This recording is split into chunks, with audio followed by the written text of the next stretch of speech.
Alright, welcome to the week 4 of the Opus Magnum 2025 tournament. The current this week is a quote-unquote computation puzzle, but where you need to duplicate a given reagent, a given atom forever and output it.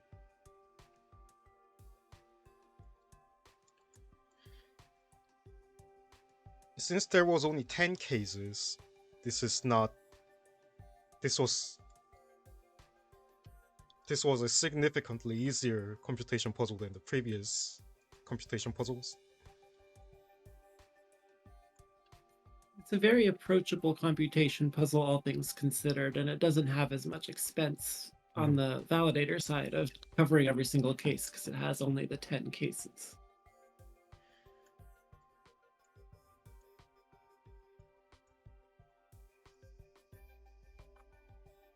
Alright, so it seems there are 54 competitors this week. That's incredible. I love this community.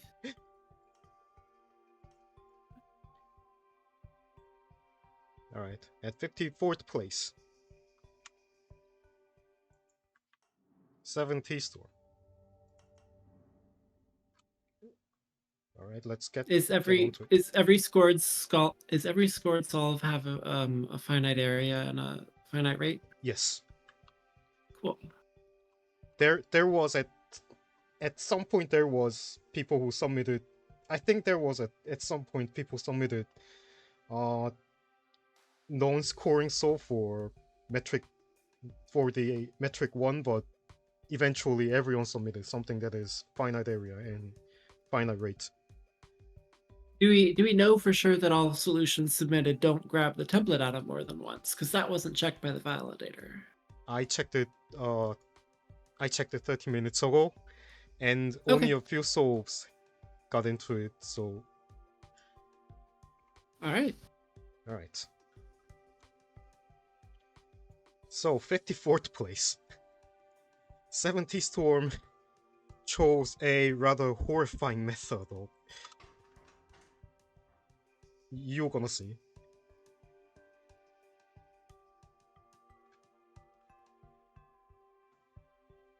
Or you might be able to see in the instruction count of this solve.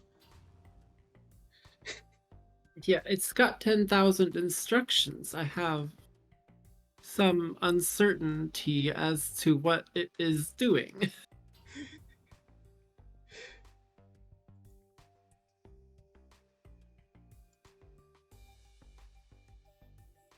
I'm going to run this on gold. Run this case on... Murakonda says, can we run this case on that isn't gold? Sure. This... Yeah, you are going... Yeah, this is from Mr. Puzzle, who created this mod for... Like... I think less than a day took for him. Mr. Puzzle's so good at creating these computation mods immediately, as quickly as they can be made.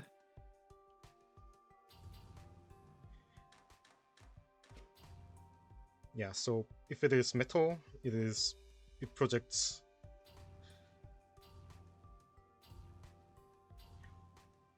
So I guess the first thing it does with the template atom is it tries to duplicate it onto a salt, and the second thing it does is it tries to calcify the template atom to use an animismus. Yep. Those seem to be reasonable first steps to do to tell if it is not salt, it passes that information onto a salt. Or if it is a cardinal, it passes that information onto a salt. Otherwise, it has a specific indicator with the animismus proc as to whether or not it is a metal. Mm-hmm. But yes, this is 24p. There's a reason there's 10,000 instructions. And it never grabs the template atom a second time after 24ping, or it does, it just It doesn't. isn't until after the... It Huh. doesn't. There's this long sequence of minus instructions. This is the desync. Okay. This is like way later in the soap. There's a long sequence of plus instructions. This is what causes the desync.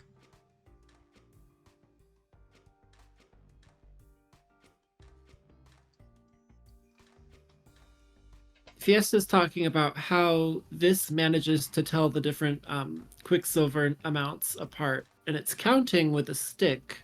Mm-hmm.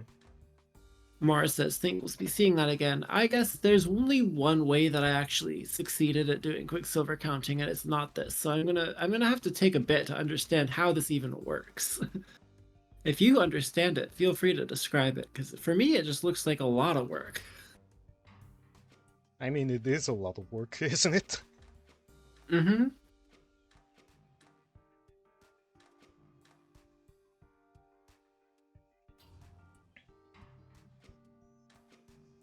But yeah, presence absence. A lot of presence absence conditional goes into doing this.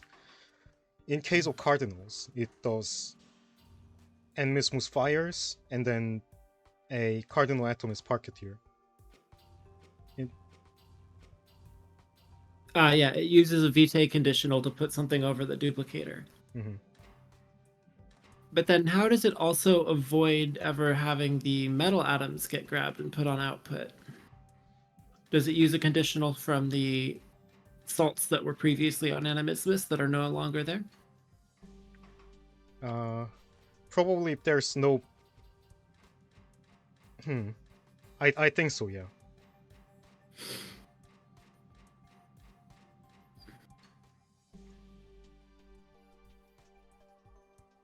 It's doing 24 attempts at outputting Cardinal in a row. Yes. And then it tries metals. Yes. Okay, that's how it does it. And the two bonder debonder underneath the track is how it tells to try or not try the metals at all.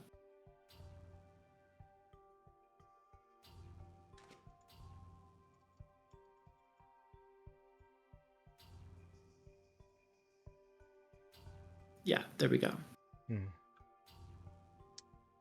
This sure is an instruction heavy solution, but it's cool that it got made. 7T Storm has submitted to the puzzle. Mm-hmm. Next up is from Hello Jasper, with very similar score, but with score in the same magnitude, but This is Investigon and Trackless Gold. yes.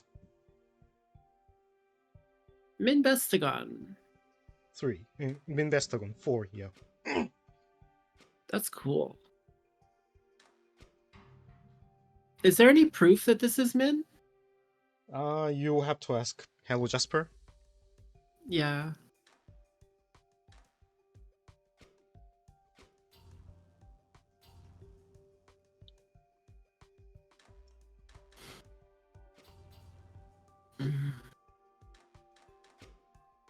I guess I see. You need this puzzle.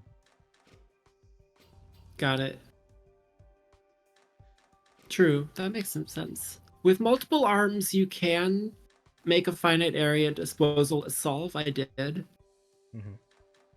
But if you're going to have one arm, then you can't consistently put things back in on top of the output. So gold doesn't want multiple arms, it wants disposal. I imagine area doesn't want disposal, it wants multiple arms.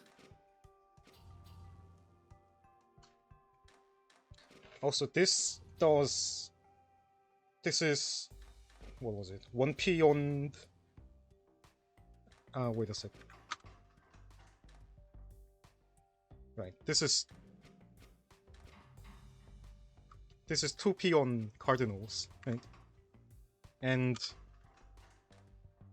Oh yeah, because it tries both cardinals on Animismus, then it can output both of them, which Yep. means you can make two outputs of the cardinal and then go on to test one output of the metal. Also, the V10 Morse is never grabbed. Oh yeah, it's out of the grab range. Yep. But if you're only trying it once, that's cool.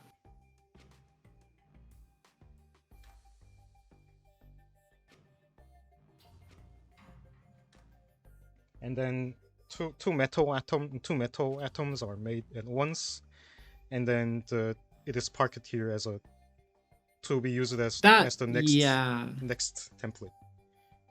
So you first proceed to gold with the one atom that you already have, and that has to be disposed because you can't promise that gold goes anywhere in your solution. Mm-hmm.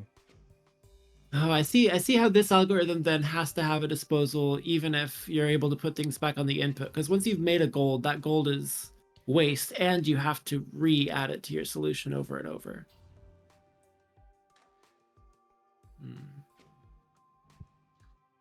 Just thinking out loud. I wonder how many approaches that I didn't consider will show up in this, because I've very much tunnel visioned on one, so I might not be as helpful at looking at some of the more creative approaches that do things I didn't think of.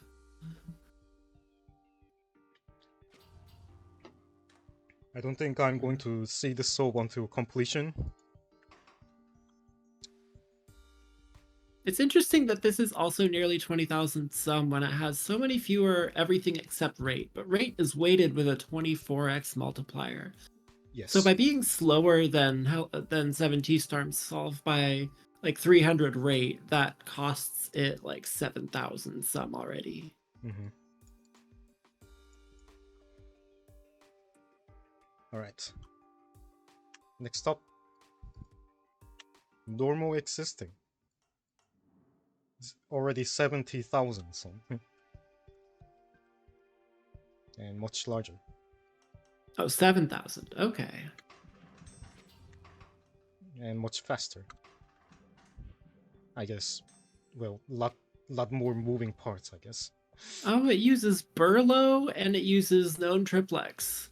Yes. It triplex doesn't have any animismus in the entire solve. That's cool. Yes, the triplex is the testable cardinality. Yep. I'd come up with there being two reasonable ways to tell, is this a salt or is this a metal? Or is this a cardinal or is this a metal? One of the ways was trying to turn it into fire, which required Burlow, and the other was trying to use animismus, which required animismus. So triplex Burlow is just as viable as animismus, and it's cool here that it means that neither are being, or that animismus isn't being used.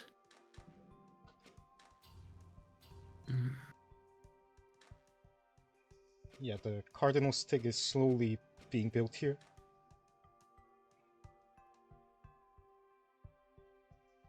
It's a rate puzzle, so you don't have to output as early as possible. You could have a bunch of tape loops before it outputs.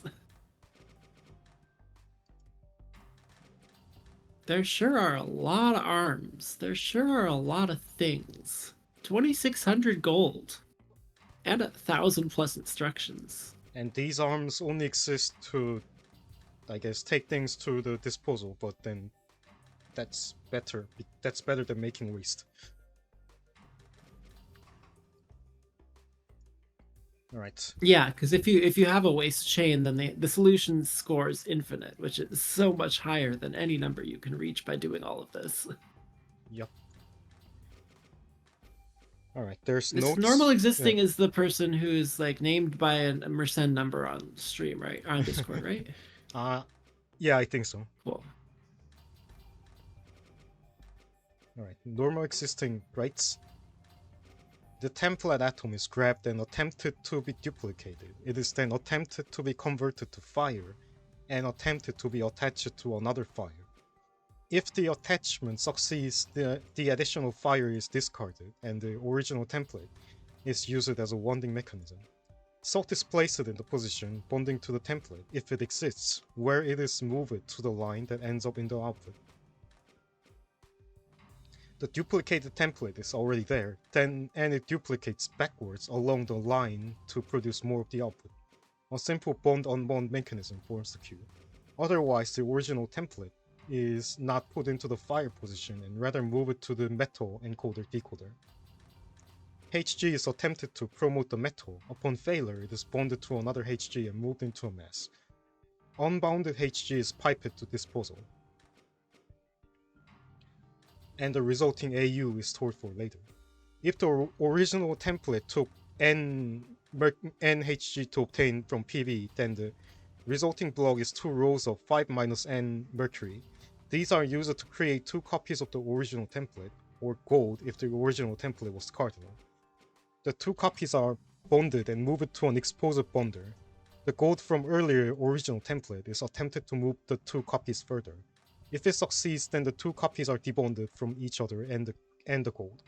1 copy is outputted and the other is sent back to the encoder decoder, taking the place of the template. If the template is cardinal, then the 2 gold atoms are instead piped to disposal. The upper area represents the cardinal backwards induction system, and the lower area is the metal encoder decoder.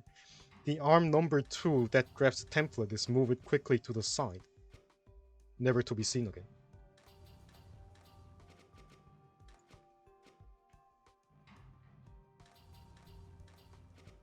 Yeah, this is also utilizing the duplicate the metal and then using the other atom as the later template. Yeah, I was going to mention the same thing. It's like there are 2 different ways to make a new output after having made the first output. The first way being shown here is to make 2 of the outputs so that you have a second copy of your template that isn't illegal to grab like the original template. The other is to have some sort of state stored in your machine, which this one does for salt. It does have a triplex wand that is only created when there's a salt lake in the input. And that sort of permanent state in the machine is used here to differentiate the metals versus the salts. But if you're trying to differentiate one metal from the other, it's not doing a permanent state. It's actually copying and then reusing the next copy as a template. And it's just cool that there's those 2 different paradigms, and you'll have different ones applied to different inputs as the stream goes on. Mm-hmm.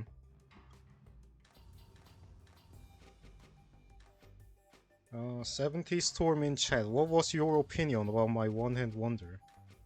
I wanted to know how it works. Did it have notes? What? Did it have notes? Because I kind of wanted to know how it works in ways that didn't make sense to me. But it does also look like it was a pain in the ass to program 10,000 instructions. Well, there's notes. If TA equals salty, then a duplication, a calc and anime happens. The TA clone will be prepared for the cloning process. The metal check will not matter, as the TA will not be present, and therefore the 5 quicksilver that would be used for the metal check will be discarded. If TA equals metal, then the dupe, the calc, and the anime will not happen, and there will be no TA clone. Instead, the TA is used to determine how much quicksilver is required to transform lead into TA is equal to the 5 amount of quicksilver required to transform TA into gold. Then 5 minus the amount of quicksilver required to transform TA into gold. Then, using the processed gold, we store the quicksilver counter in a separate area. Then we discard the gold. Now we proceed with the duplication process in case TA equals salty. We will make a check using TA clone. If TA equals salty, then we output the TA clones. If TA equals metal, the salt will be discarded. Or the projection process in case TA equals metal. We use the counter to determine how much quicksilver we need for making a template atom. The extra quicksilver will be discarded. In the process, we will remake the counter. After 5 quicksilver is expanded, we will make a final check. If template atom is indeed a metal, there will be nothing at the dupe, and the metal will be safely outputted. If template atom equals salty, then the template atom clone will be prevent the lead from being outputted, and the lead will be discarded instead. I say lead specifically because there's no counter that will project the lead further, and all of that uses just 1 piston alloy. It sure does only use 1 piston.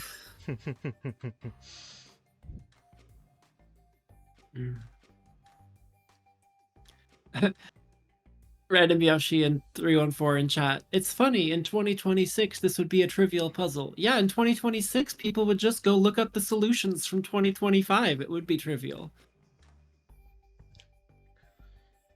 Like, if everyone could submit what I made, then it is trivial. Yeah, template atom is kept here, and then it is used to the bond debond conditional is like single atom of quicksilver is debonded, and if it is not bonded to anything, then it is dumped into the disposal. If it is bonded to something, then which is the quicksilver stick, then one projects it and the other forms another quicksilver stick. This does remind me of the Graham's number machine, just because it has one piston, a flat track, and a lot of bonders and debonders. It's doing things. One piston and a lot of actions. Yash has a good point. It's actually that reductive metallurgy is presumed to exist in 2026, which will have a duplicator for metal atoms. Alright, so we shall move on from this solve. This is certainly a dedication, I guess.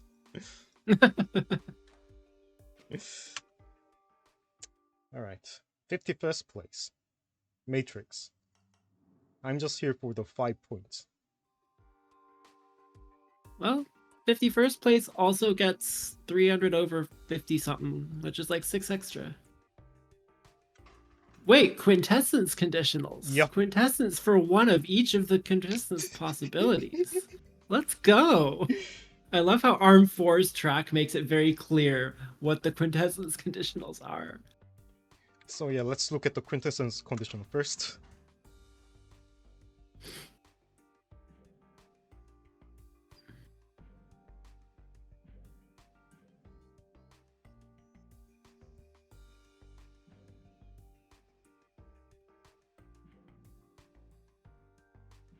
Yeah, it's fun to imagine that, like, if there were, instead of 4, there were 400 different flavors of Salt Lake,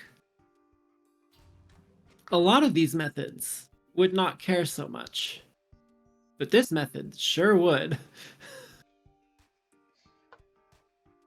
So there was a quintessence, and so the template atom was eaten by one of the quintessence glyphs, and there's nothing to want the metal here.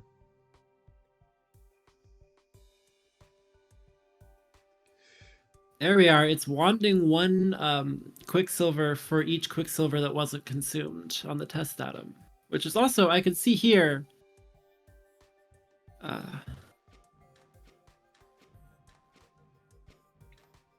And So meanwhile, quintessence isn't being used to differentiate one element from each other. It's actually being used to differentiate an element from not an element, because if it makes it to the end of this quintessence chain, it has to be a metal, which you can't tell using just the duplicator. Yes. And then since there's nothing to want the gold, it is made into a waste chain and gets dumped into the disposal. Oh yeah, there's that bi-arm at the left, which eventually is taking a gold. Oh, so much of the rate is spent loading quintessence glyphs. That's definitely an I'm just here for the 5 points thing of like, yep, there's a bunch of instructions used to load quintessence glyphs that'll happen once and then be nonsense solved for the rest of this time. Now let's look at what happens when it's metal. This is what would happen if calcification was disabled, says Callie. No. My solve doesn't have calcification. My solve solves in less than 6,637.9 some.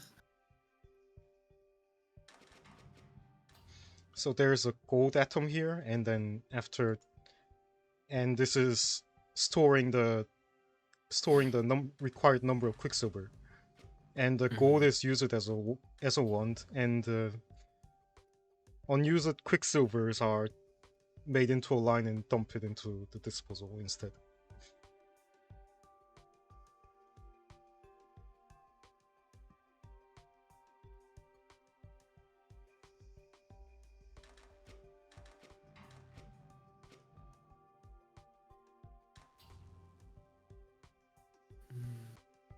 I do like the wands for the metal.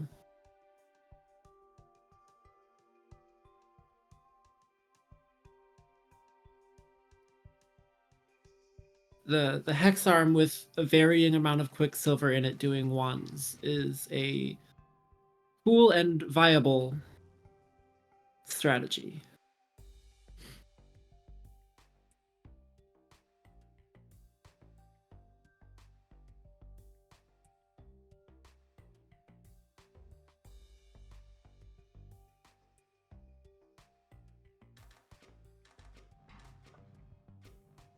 Oh, the area varies depending on the output Oh because yeah, some of them fill up the top layer, but I think gold doesn't. yeah, the gold definitely wouldn't.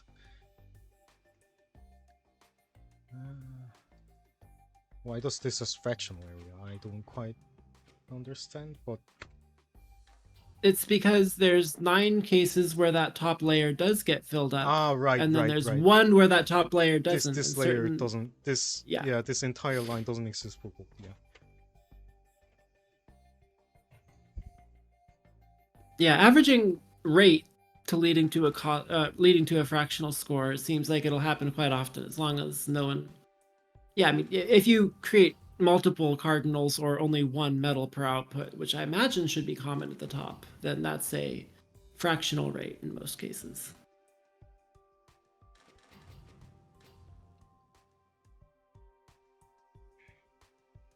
All right. Next up,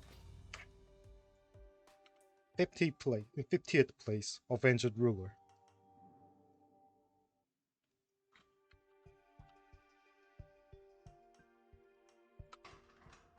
Gosh, there's so much here. It's another Berlo solve, but this also has dispersion unification.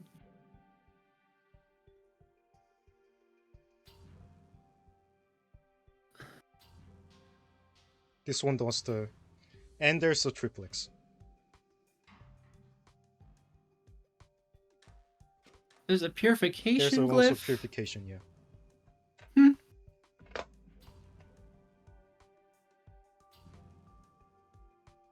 I don't know why Maraconda brings up 24.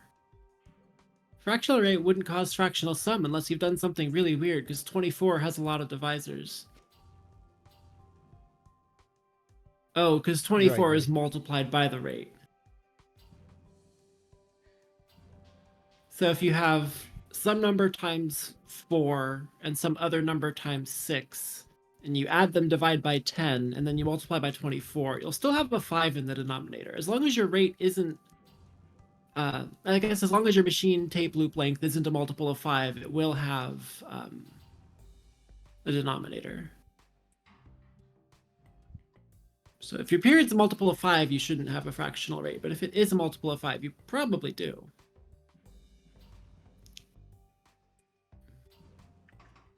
All right. Purification probably procs when there's metal as the template. Yeah.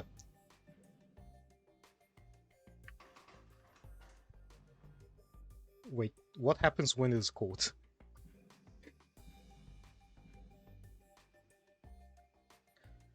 So the metal detector is a quicksilver conditional.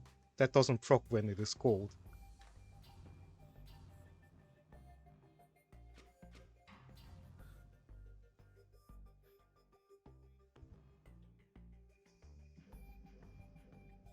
Interesting. So it creates a copy that is offset from the template atom by 1. Oh, wow. Yeah, no, the metal condition here is really it's interesting. Yeah. Is there notes? Uh so Avenged Ruler says this is essentially my new solution 1 cleaned up a bit. So I got distracted by Quintessence early and spent over half the week getting this to work. By the time I figured out the better strat, I had no time to figure out metal solutions, so just leaving it at this. If you are wondering why something is taking up extra area or cost or cycles, it's because it worked and I didn't try much else.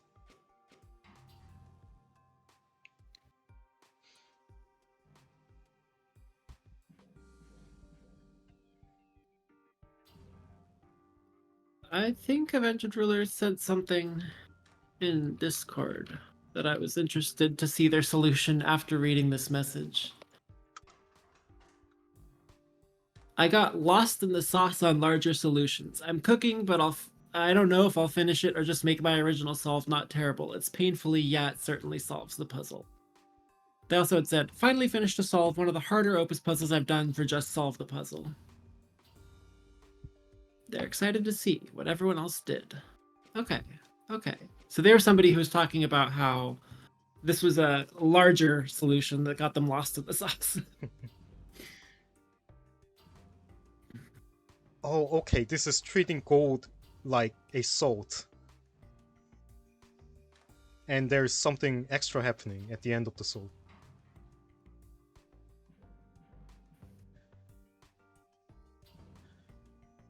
It has a specific gold conditional with a wand up there. That's crazy.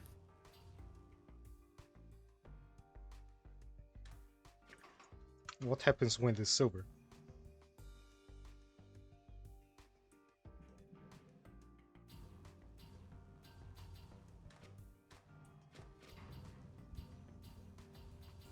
If it's silver, it knows that by having gold on the purification glyph, it's because there was silver instead of wanding it away. Right.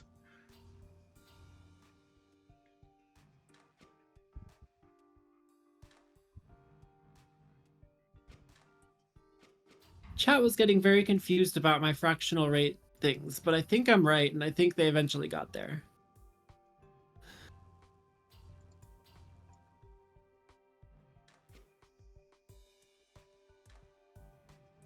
It's 4a plus 6b times 24 over 10. And because there's a 5 in the denominator, if a and b are random numbers, there's a reasonable chance that you lose the divisor of 5.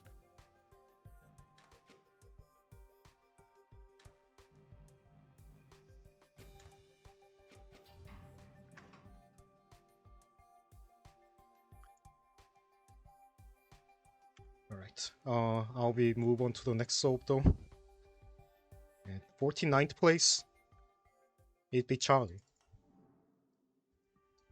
Yeah, my thoughts were, oh, this is going to be a shorter stream because there's only one metric, but we're taking time on each of these because they're so complicated. Yeah, you're right, John. I'm assuming same rate for all metals. That's a bold assumption. I might be wrong.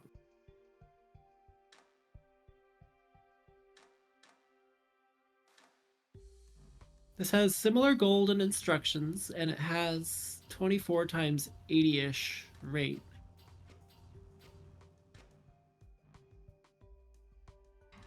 Okay, this is the the place the gold is bonded to is the memory. It's used as the memory.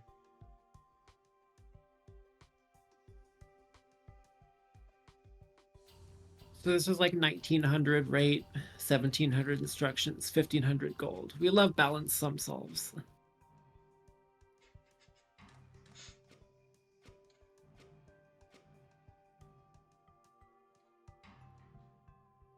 I love that bi-arm conveyor here, which ultimately passes the quicksilver back into the input. And it exposes all quicksilver in a line. Yeah. Which is what's needed in this solve. Because the thing that memorizes the state is a stick. I see. So it's using the stick to pull off a number of quicksilver equal to the number already on the stick. The place, yeah, then the gold sticks to different places depending on what metal it was. Yeah.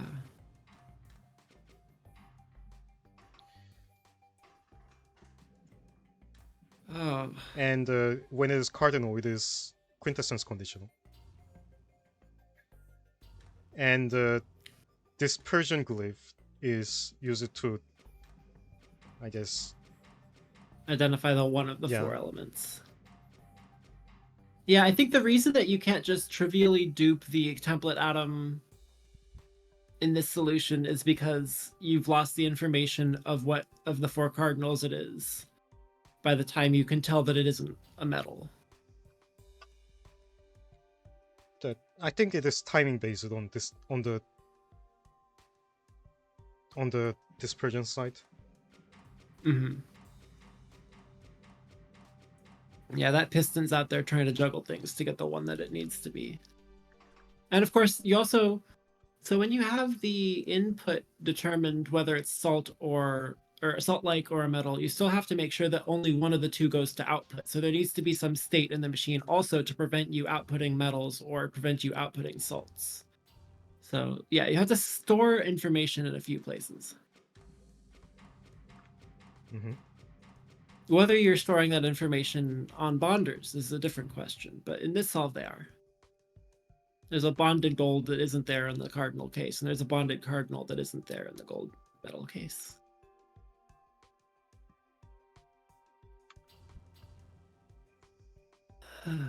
It be Charlie, good job. Alright, let's move on to the 48 solve though. 48th place, Bonbon, who simply writes, "Holy shit." Another quintessence conditional. And There's so many dispersions, and there's a triplex at the end for fire. It's just quite the idea to do. I don't. So the main problem is that you want to make sure it's not a cardinal before you stick it in your metal thing.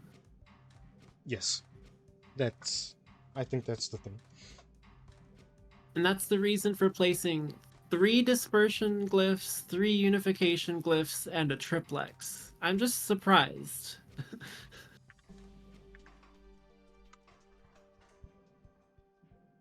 This is 20.8R though. It looks like it's taking like 9 cycles per output if it's a cardinal. And probably it's not making them quite as quickly if it's a metal.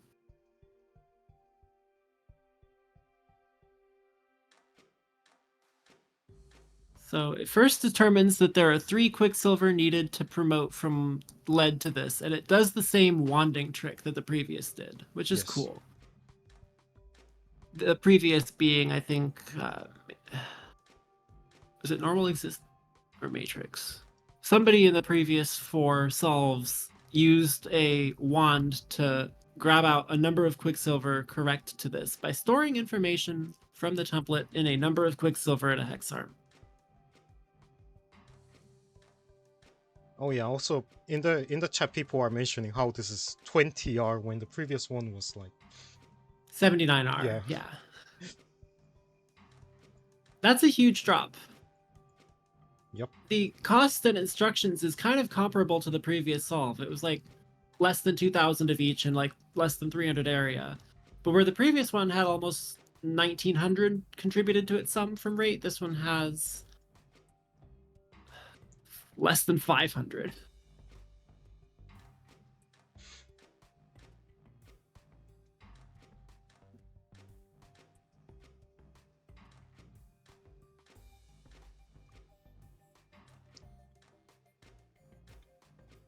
And that piston that grabs the template atom is extended before it gets a chance to loop, so it'll never grab the template atom again. All the information that it needs is already stored.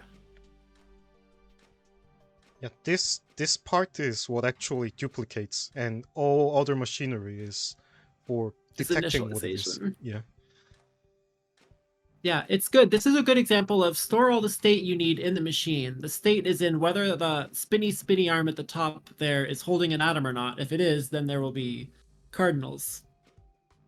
And then whether that hex arm number 40. I can't read on the stream is holding on to quicksilver, because that's the condition for how it's producing metal. And I guess there's also a gold atom that is wanding metal to the output. Yeah, arms 38 and 41 and 42 are determining if it is even making a metal. The good thing is this doesn't need to have disposal in the steady state because all of the atoms are placed back onto their glyphs if unused. Yep. All their input glyphs. There's a good area reducing tactic. Use hex arms to put things back onto the inputs if they're unused. Or not hex arms. Disposal was only used at the beginning. Mm-hmm.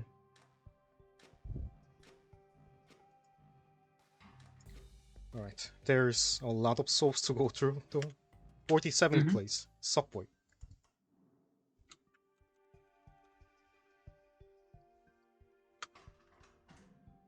My first soap had a tape loop of length 18, and I ended up with a pretty smooth wasteless way to handle the metals with RAID 54, but it was very instruction heavy.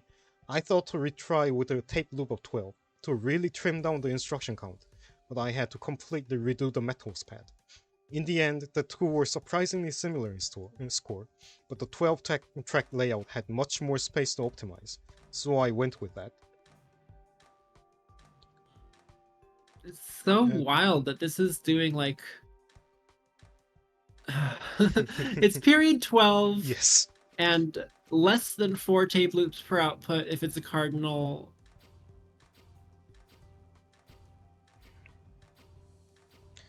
Is it Uh, 1 tape loop per output if it's a cardinal? I'm trying to figure out how the tape loops match to outputs. Like, it's only grabbing 1 quicksilver per tape loop, so it has to take, I think, 6 tape loops to make a metal.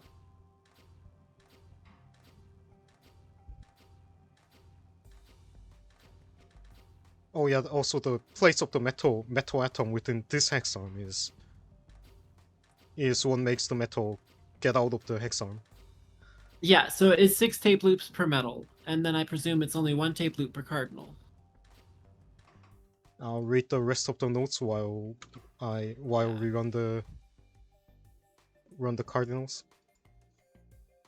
Alright. There's only a handful of arms with 10 plus instructions, ignoring repeats, so probably I could have reduced the tape loop down to 8 or 9, but it's a pain to retime all the initial setup. Taking a small hit to the rate for the salt elements would be worthwhile if it makes the metals loop faster, since this setup needs 6 tape loops to produce the metals and there's more cases. I tried to work out ways to make some of the metals that could loop in 3 cycles, but I couldn't find anything, which didn't cost a ton of extra machinery, and cost is already the largest part of my sum metric. Maybe longer tape loops with more quicksilver draws per loop is the way. Probably it is worthwhile to extract the lead path at least, since that can be handled with a chain of inputs. Though, knowing how to disable it is an interesting problem. Anyway, this was a really fun computation problem, and the template atom style really makes it easy to retry the different setup of the machine. Much easier than Look and Say from last year. So this is producing 2 cardinals per tape loop, or 1 metal every 6 tape loops. So it has a 12 factor difference between cardinal Ah, rate and metal rate. That's really interesting. So it's 72 for metals and 6 for cardinals, effective rate. right.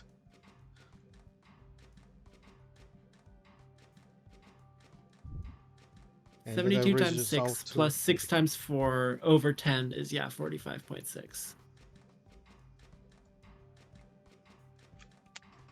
Alright, next up. Mr. Royal Spade, who was predicting his own placement.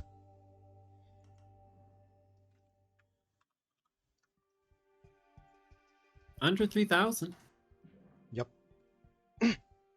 If I place well or there's a small number of submitters, I'd be happy to hop on call instead of having you read this. This is a lot of words. This puzzle was amazing. It was a blast to solve. Thank you. My solution is made of 2 modules, elements and metals. The element section uses unification, placing each permutation of 3 elements on the glyph. The Brillo allows this by hitting 2 positions while the salt is on the duplication. This happens 6 times, meaning that over 6 loops any element will become quintessence, at a different position depending on when. This will happen at a unique hexarm position, which acts as a decoder later. If the input doesn't transform, we know it's a metal, meaning it goes to the metal section. I put the metal on the purification glyph and attempt to purify it with each level of metal. Following similar motif as the elements, this results in a unique position on a hexarm with decoding. That's the arm 22. This time, Yeah. that position grabs 0 to 5 quicksilver off a growing stick. It took extra work to dispose of the stick, if not use it. It needs to stop lead from being output, and even more work to make lead. I grabbed 6 Quicksilver, but I want 0. Ultimately, this soap is limited by the rate. If I chose to place an element onto a duplication glyph, I could pull salt every 2 cycles and make them into the output. It need conditional logic. But that'd be much better than the 12 by 6 equals 72 I have going for me right now. Even though there are obvious optimizations, the sheer elegance of this soap makes me so happy. I shot for a small area and I succeeded. I'll enjoy my sushi tonight. Also, the signature spade. I love that the Quicksilver stick daggers Critelli, right? The spade.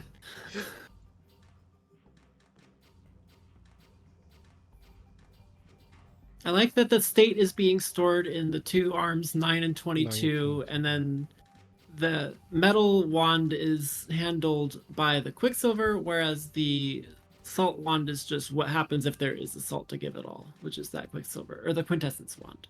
There's a lot of wanding. It's very cool. Yeah, Royal Spade sent me a diagram that shows what happens in here. I might share that in the Discord.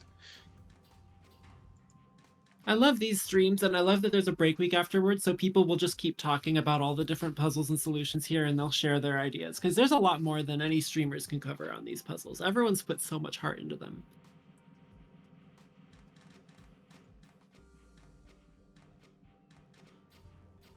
Oh yeah, Arm 9 delivers the purified metals. The metal to be purified, and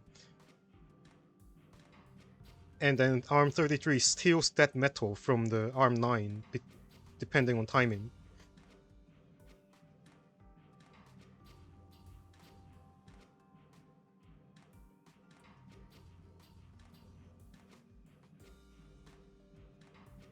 The communication between desynced arms that take 6 tape loops to get back to where they started. Yeah, I didn't even consider 1/6p. 1/6p is gonna make some of these holes harder to look at, but it's beautiful.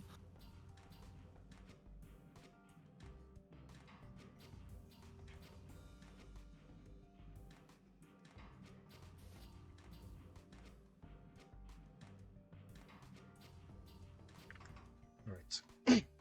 45th place. Trixie Kagami Alchemy Company.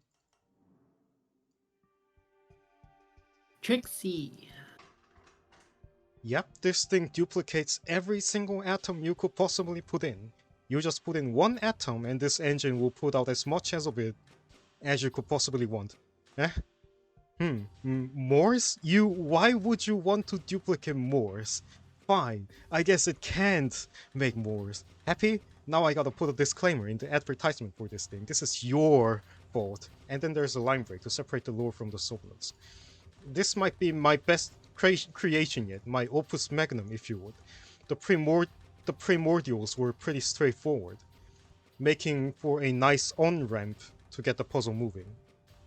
Puzzling out how to make a metal calculator was intriguing. I know it's been done before, but this is my first time making one of these computational puzzles, and I insisted on learning it myself instead of watching one of the previous computation VODs. There was a lot of scuff involved in the learning process, but I was able to get all the conditional bonding managed with no collisions. I was also able to eliminate the waste chains I had initially created, so I would have a finite area. That's less than infinity, baby. This was an incredible puzzle to solve. I had a lot of struggle and a lot of catharsis when everything finally paid off. I'm feeling kind of okay-ish about my placement. My prediction is that higher placing solves will cut heavily on cost and area, whereas steady rate will decline more slowly. Anyways, good luck to those placing higher than me. Signed, Trixie Kagami, the Cheshire Alchemist. Solving computational puzzles since 2025. P.S. My initial solve was 3,338 sum. Was able to refine my design. Hopefully the drop of 474 sum is substantial enough to get top 10. Unfortunately, Trixie Kagami was under the impression that most people wouldn't bother for finite area. Oh my gosh. There's and also she was under the impression that there will be significantly less people participating in this week. Yeah, to get 45th place I, with I notes also like did that. I also didn't expect this much people on a computation puzzle. Everyone in week 4 still has the energy. It's so good because we've always done computation at the end, but people already are burned out from the previous weeks, so they'll look at it and they'll be like, only if I wanna. And here they're like, I'm participating in this tournament. Let me get in on this computation thing. I like how you departed from the script. It has been good.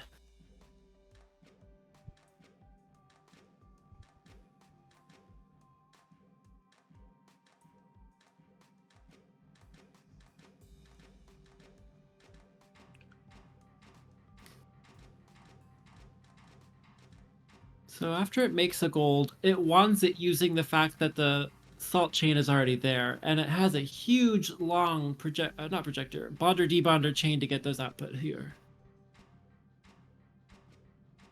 Cagliarisa says maybe we should have week 1 computations next year.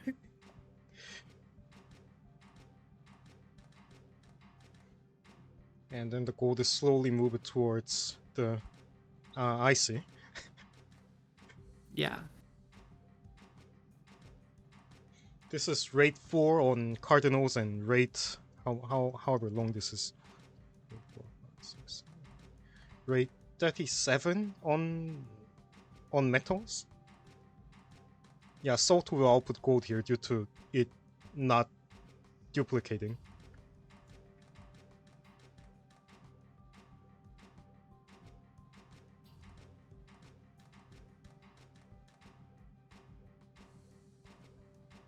The amount of extra cost it took in my solution to have a better output rate for the cardinals wasn't worth it. That's 4.1 on cardinals because of the gap in the period. I see.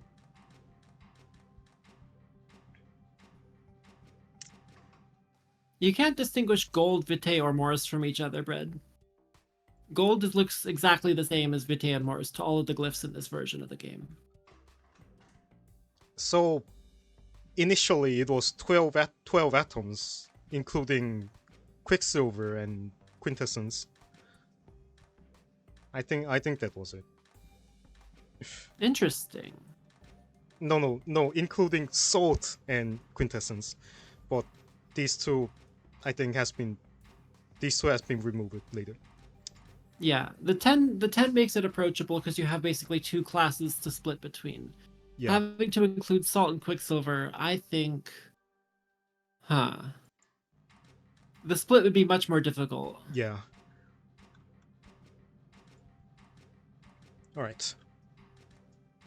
Yeah, I agree. Hello Jasper, it's better with metals and elementals. Also has a side effect of making the average of the sum a non-repeating decimal.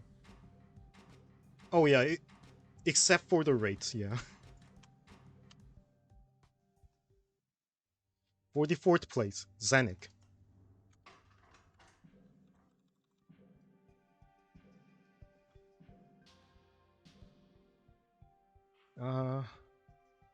Was there a reason Salt was excluded?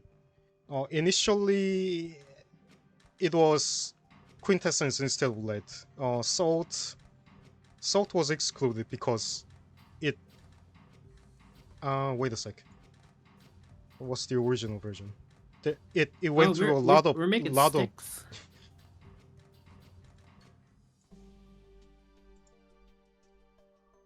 Salt was one of the reagents, so it was excluded.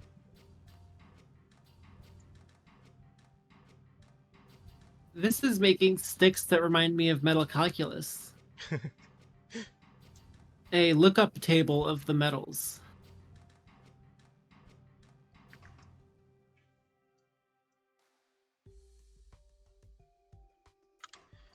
Alright, Zanuck writes, in my original solution, provided as a showcase, I figured I would keep my period low in order to save on instructions when it came to minimize R. So I forced the period 16. This was rather expensive. So in the last 2 days, I restarted from scratch with a period 32, rounding up to 33 for reasons. It is 4 a.m. and it is finally working. I can't explain what I was thinking. Besides, I need to finish this quickly. I'm going to sleep. Enjoy the rest of the show.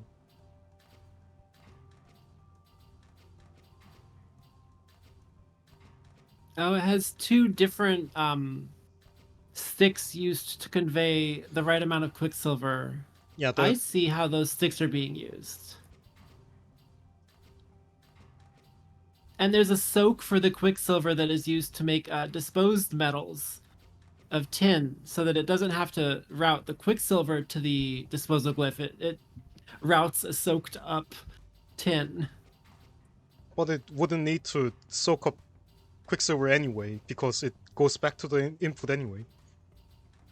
Yeah, but it could only soak up finitely many, because then it would eventually put tin over the input. Oh, the you mean the quicksilver would? Yeah, you have a good point here. The quicksilver would eventually just recover itself over the quicksilver input. Was that used for setup? Yeah, people in chat also determining whether their solve does or doesn't work for salt. I will say mine does not work for salt. Salt would output gold in my solve.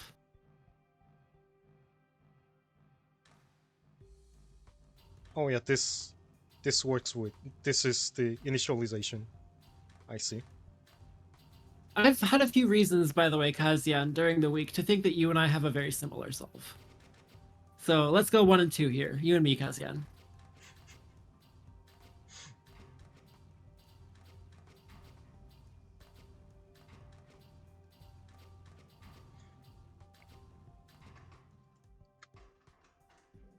And cardinal on when it is cardinal, it is quintessence conditional.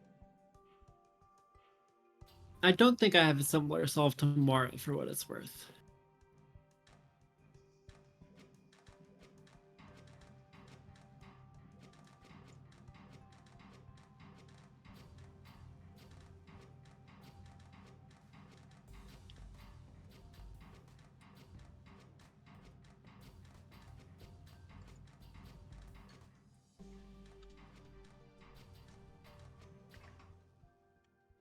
Alright. 43rd place. Dino Lord.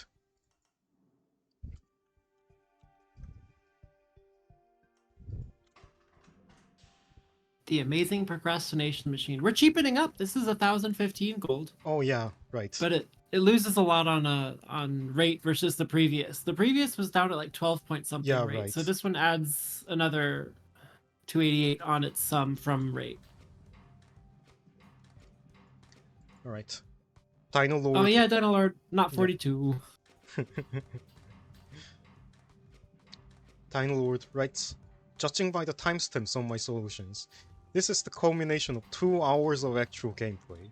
The timeline suggests that I started at 11 hours before submission closed, working for 1 hour, returning at 7 hours before submission closed, and finally finishing at 6 hours before. This does not count the time I spent thinking about this throughout the later half of the week, where I kept thinking, oh, this will be so much fun to make when I get around to it in a few hours. Why did this procrastination happen in the later half of the week? Because I procrastinated opening up the puzzle through roughly the same train of thought. The only reason why this solution wasn't submitted with even less time on the clock, because I couldn't guarantee that I'd wake up to unprocrastinate. Really, I need to step up my procrastination game. There's tons of room for improvement here. Delivering 2 metal products per loop is disgusting, and pretty quickly fix it. 3 metal products per full cycle is doable in the exact same number of cycles per loop, and would probably cut down on total cycles. That would mean editing like 3 different timing things though, so I'll do that later. If you are reading this, I procrastinated too hard on that.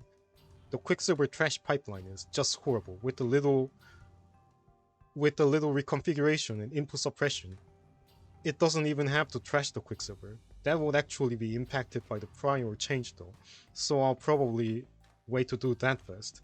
My original plans called for a sorting mechanism that uses triplex bonding to determine if the template atom was fire, then otherwise elemental, then metal.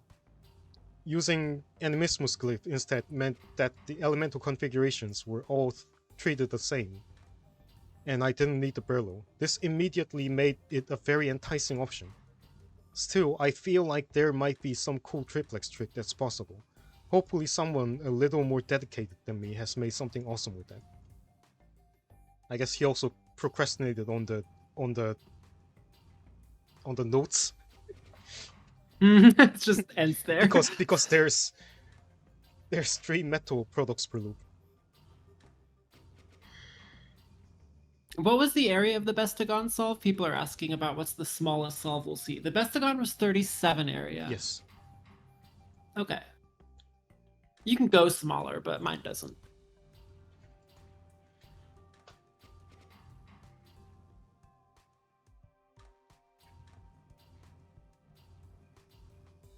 Oh yeah, purification to time the metal. Okay, that makes sense. It copies off one Okay, of its one is outputs yeah. and uses it as a wand.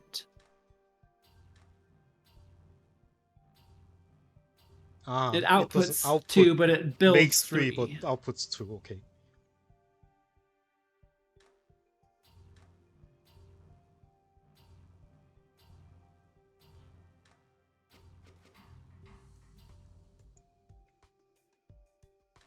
All right. Next up, Skyhook.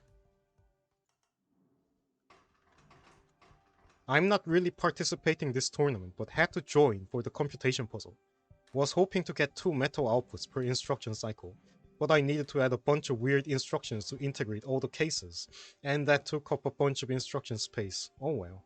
Thanks for the puzzle, good luck to the regular participants. So it's a quintessence conditional?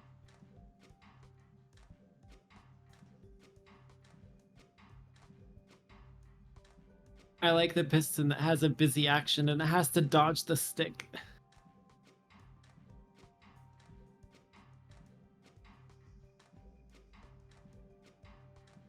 I do like how it's replacing both salt and quicksilver over the input, and lead, actually. All 3 inputs are being taken with wand bond things.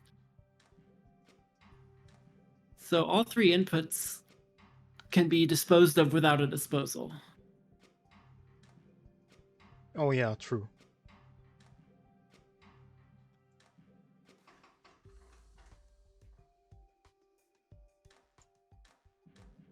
Oh, I think Flame Haze, the person who made it work with 15 atoms, was taking the template atom more than once and just outputting it.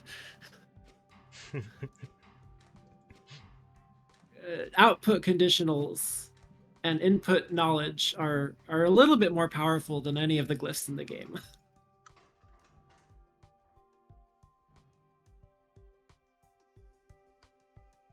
Yeah, I did not end up submitting anything after like the solve from a few days ago, although I tried a few things. I can share my best disposal list solve too. It's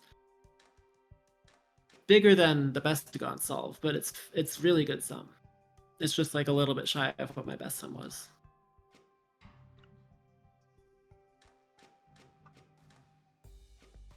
I do like the movement of that wand. I guess that's why it has fractional area. It's because depending on the length of the wand, as Yeah. it goes through the bottom, it'll cover more area.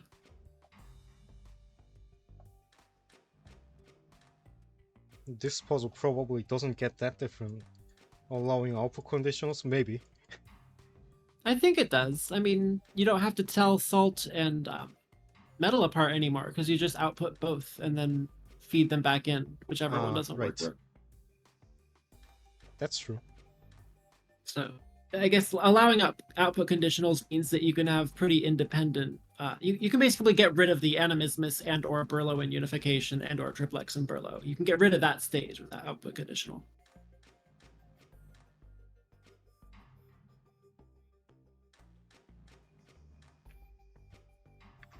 All right. Next up, 41st place, Nathan F.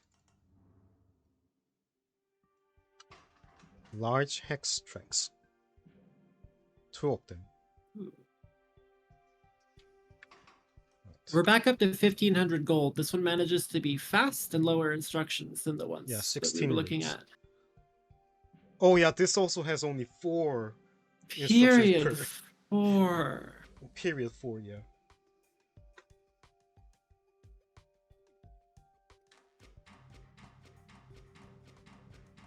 Nathan F. I've been impressed by some things Nathan F. has done in computation in the past.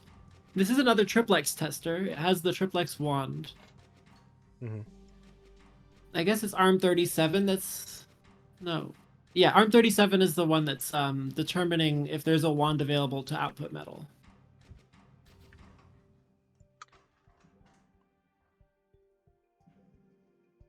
This is 16R made by every 4 with cardinals, every 24 with... Okay, no, when you say theoretical min rate, it actually bothers me so much that that requires purification. That to make gold, you need to determine I'm building gold using, on average, 3.3 lead and 3.3 quicksilver or something like that. Yep.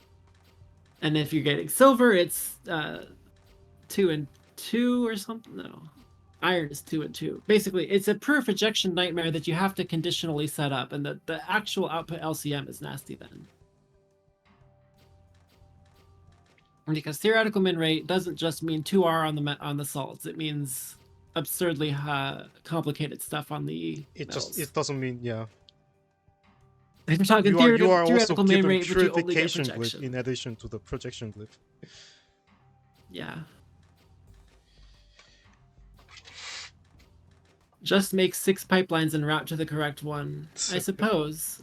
Although routing the right amount of material to each pipeline means that you're routing a batch. So I guess you would have to take the LCM of the amount of material and route that amount of material correctly for each one. But it's a different ratio of... I mean, no, it's always a 1-to-1 ratio of lead to quicksilver. So yeah, no, that makes sense. Shadow Cluster actually suggests something very similar. It actually suggests like metal rate, but yeah, I rejected it on basis of being too similar with Critellium.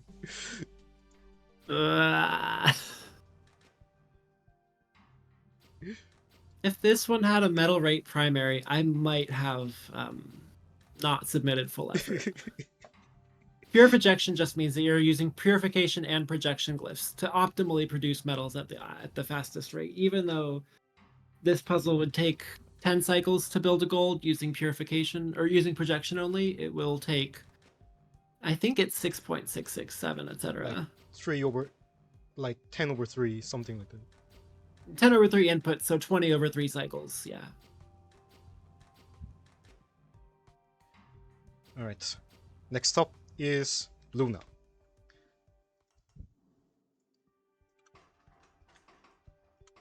A fairly simple exercise in conditional logic, straightforward enough to reproduce between the start of the talk and the unveiling of the machine. Perhaps I'll provide this as an exercise to my students later. Of course, there's a lot of inefficiencies here, no need for the metal yardstick to be so wide, and the lock mechanism is visibly awkward and stuck on. It's just 2 machines put together with a switch. If it was designed as one, perhaps it wouldn't be so wasteful, but that would defeat the point. This whole concept is a waste of time and engineering effort. Even this scrappy solution gives it more attention than it deserves. From Alchemist Luna's correspondence with a colleague. It's not that pleased.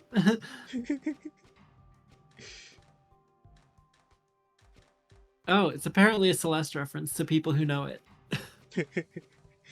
I see. I'm such a bad trans-woman. I don't know Celeste well.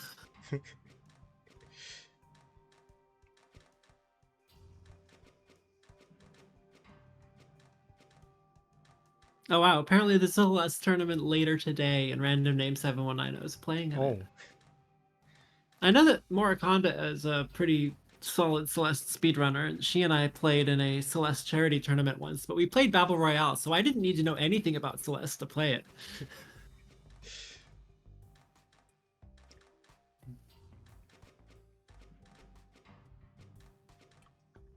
Can we watch this on a metal?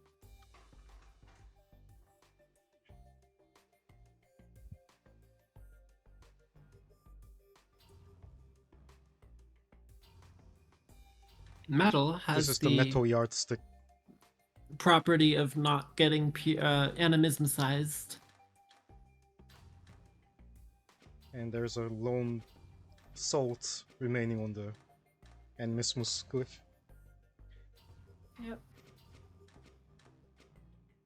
So And that there's wand no doesn't Morse exist. here, so it is not wandered away. All right. Oh, there are so many ways to solve a computation puzzle.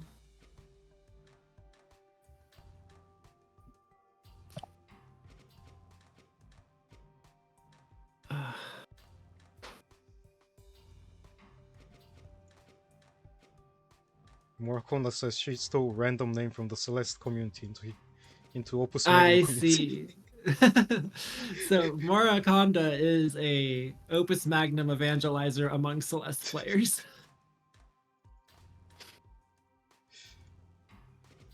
I mean, Opus Magnum evangelizing in other communities is my thing too, so well done.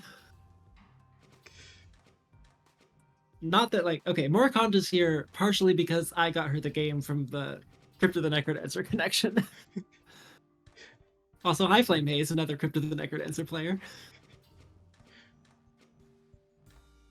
The pyramid scheme is working. I get more and more of my favorite game being played by just showing people the game.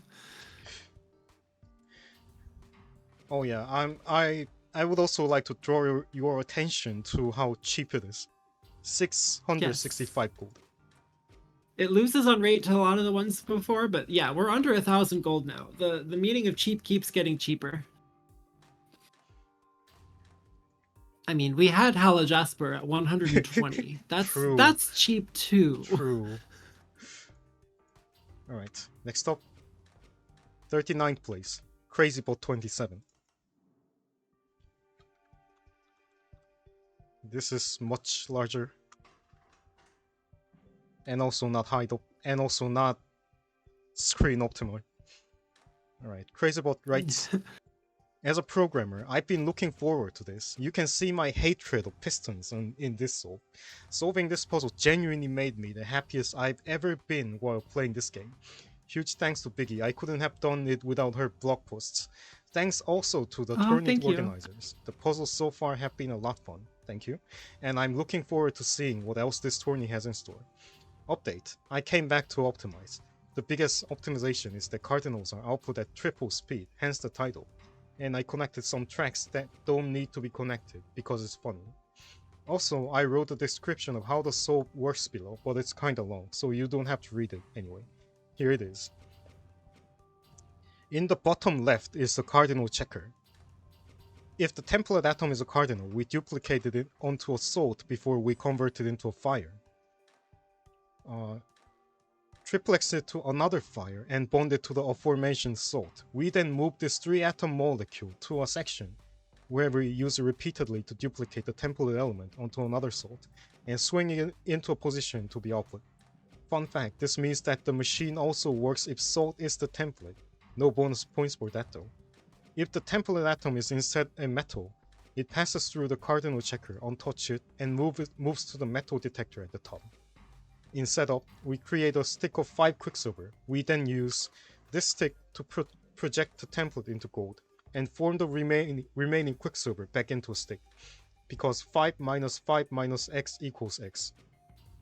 And 5 minus parenthesis 5 minus x parenthesis is x.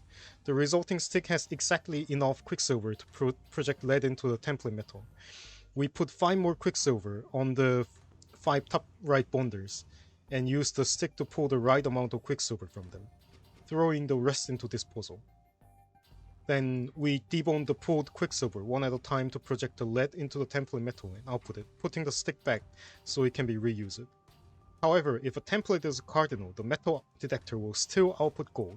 So before we output a metal, we leave it on the bonder for 1 cycle before a cardinal atom is to be output.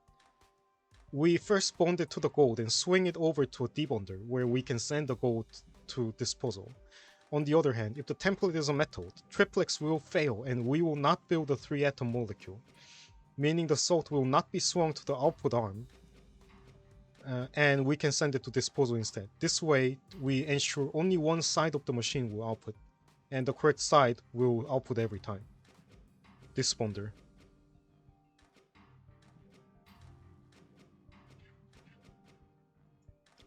Okay, more talking about herself being cheap. Maybe ours are similar. I keep doing well on this from cheapness, but I shouldn't be taking away from the solid sunscreen.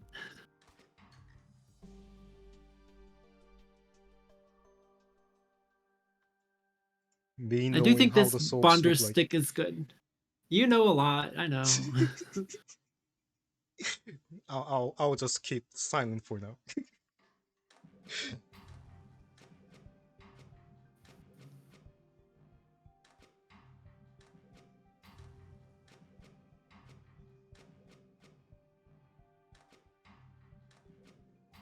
All right. Next up, Pray for Mercy, who simply writes "Way dissolved." New Solution 2. What a name. I love that. Mine is also New Solution 2.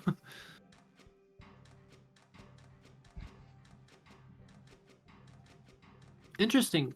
Animismus proct. Oh, it's because they try to calcify the template atom. There's a different setup where Animismus only procs for metal, but this is one where Animismus only procs for cardinals. Yes. So that's how cardinals work on this machine, and if it is metal,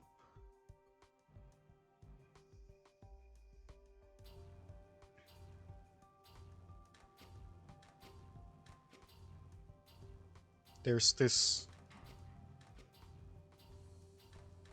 5-arm assembly to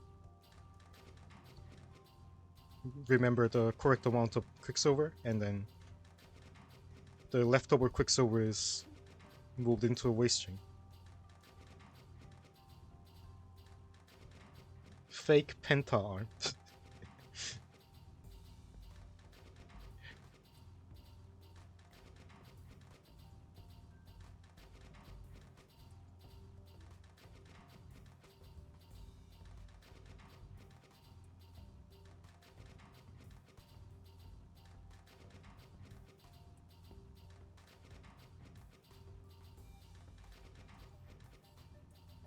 I love to see how many wands there are to check conditionals.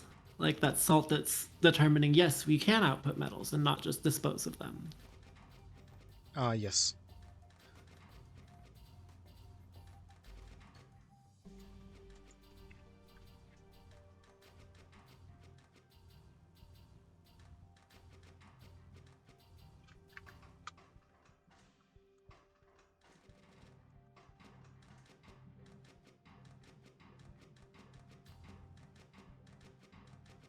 There's no salt, so gold is dumped into the disposal instead.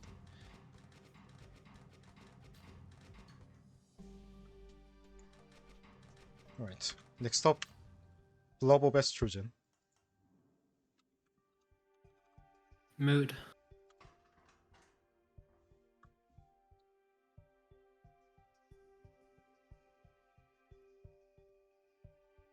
There's no notes on this one. This uses the Animismus conditional. The first thing it does is it tries to project the template 5 times. Oh no, it's going back and forth between a projection glyph and a duplicator. That looks familiar.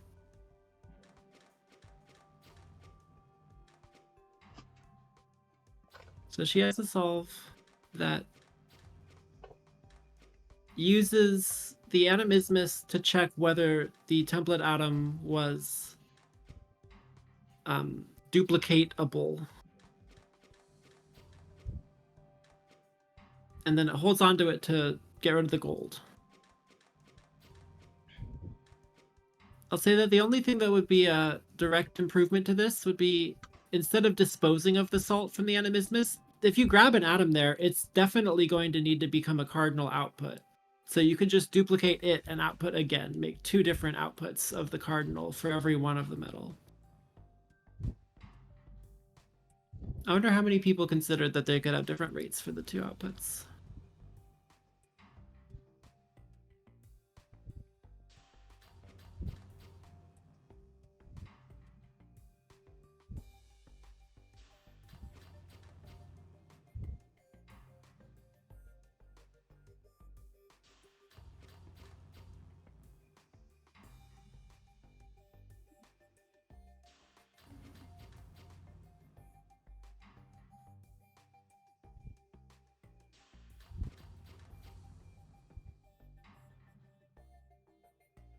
Paxton, are you talking?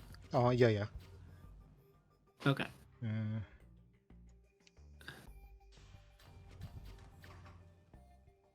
All right. Let's look at the cardinals once more.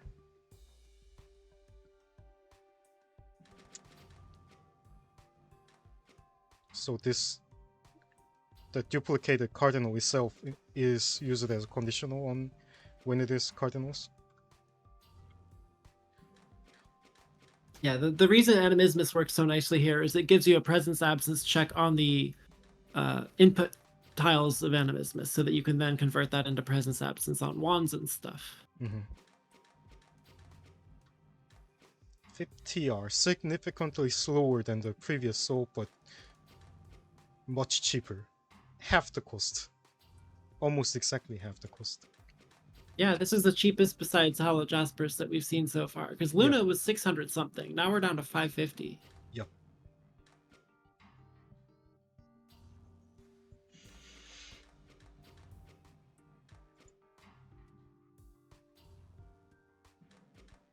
Alright. Next up, Michira. Gold. 1000. Oh yeah, this took exactly... Oh yeah, this took exactly 1000 cycles. That's why probably. Huh. 1,000 cycles, 800 costs. Some nice round numbers. This tries to animismus the calcified template album, which is the one that'll give you a wand of vitae for cardinals. This is also creating a large number of cardinals per every attempted metal output. This is period 3 effectively, or pseudo period 3 on cardinals, with just one extra time for the grab on the vitae. So it's only 87 cycles for cardinals, and it's 1,000 cycles for metals.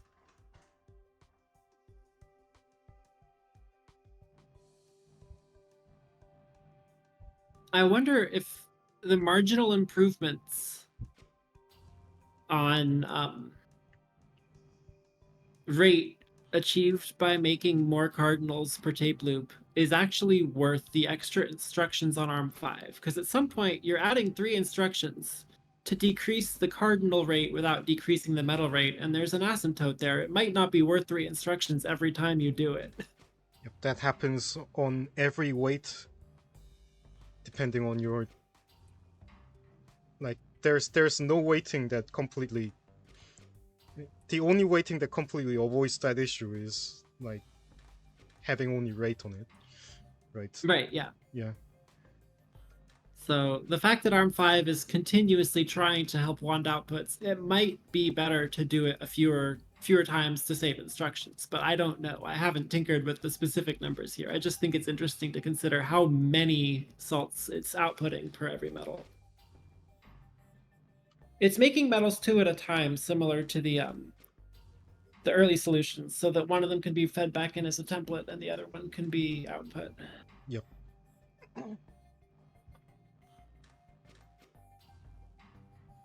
Oh yeah, it has to make 3 copies of metal each time because it is using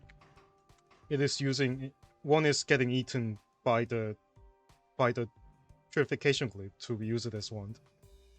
Mm-hmm.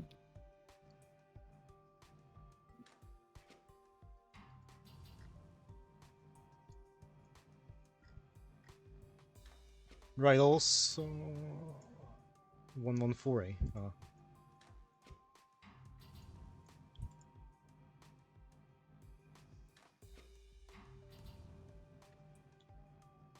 Myself is as fast as it is understandably reasonable to be in the sum condition.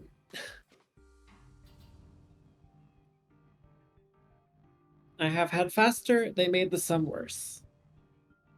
I have had cheaper, they made the sum worse. Alright. Next up. 42 Genius 42. 42 Genius 42. Thus spoke Zarathustra. Created something that does seem to be better than my original machine. This uses many parts per month, but a new spoke method for the metals. However, it only outputs one elemental atom per 40 cycle loop rather than 2 in 52 cycles on my previous attempt. Both machines output only one metal atom per loop. Overall, though, the mathematics favor this one.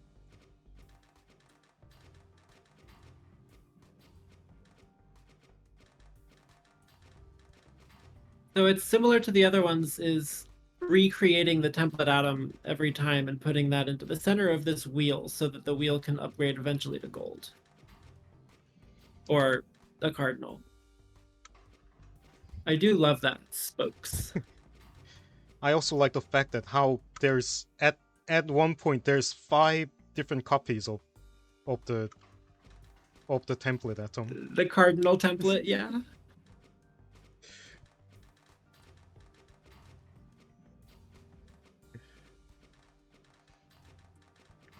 If it is metal.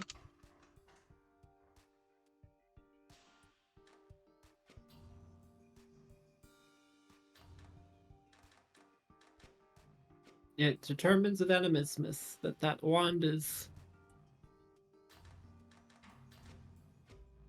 And then it reduces the number of inputs to make another copy. Yeah. The gold gets disposed. And makes another copy, and yeah.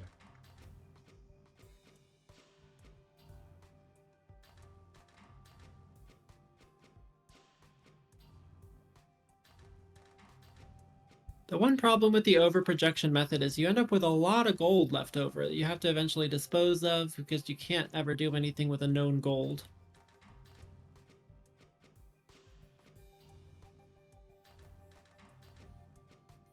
It's one of the things I liked about those wand solutions, that they never really overproject. They count the number of quicksilver and they only put those in. Mm-hmm. But this one is so pretty, and it is still wanding. It's just wanding using overcounting, overprojection. Yeah, all the Bonder debonder collection too. I guess this is all the Bonder debonder collection to like do the presence absence condition.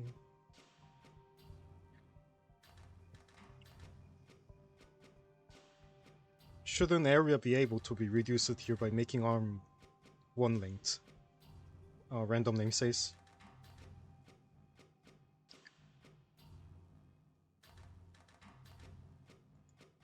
Maybe, but maybe there's also timing issues or some collision issues. I don't know.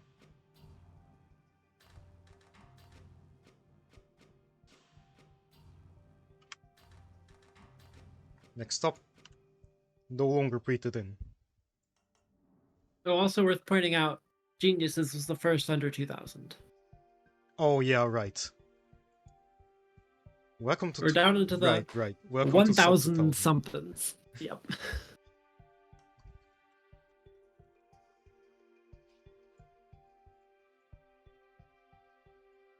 At 300 area, but 17 rate. Okay. Huge solve in terms of area, reasonable in terms of instructions, because she does know how to be instruction efficient.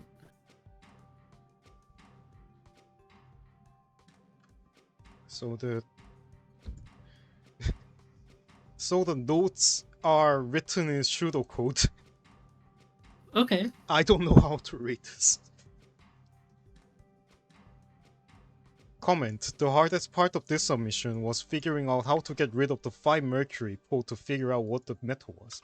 I eventually had to pull them off with the metal atom. Let element duplicator x equal, while true, do let s equal new atom salt like salt in duplicate x s deposit s done semicolon semicolon. Let project or bond x equals let m new atom mercury in project mx bond mx semicolon semicolon.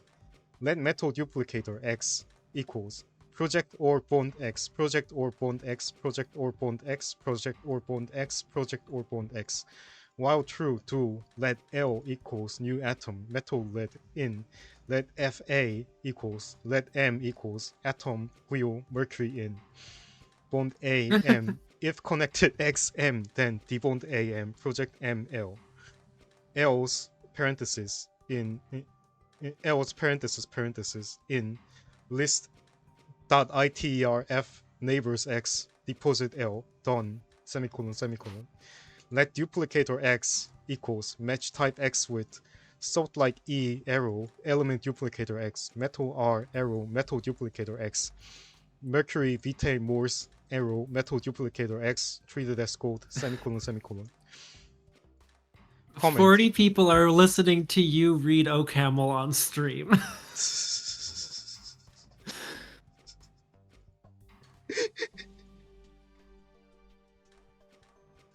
Comment. It would be possible to treat mercury differently, but it'd be difficult. Vitae and Morse are indistinguishable from gold without Rm, gold splittable.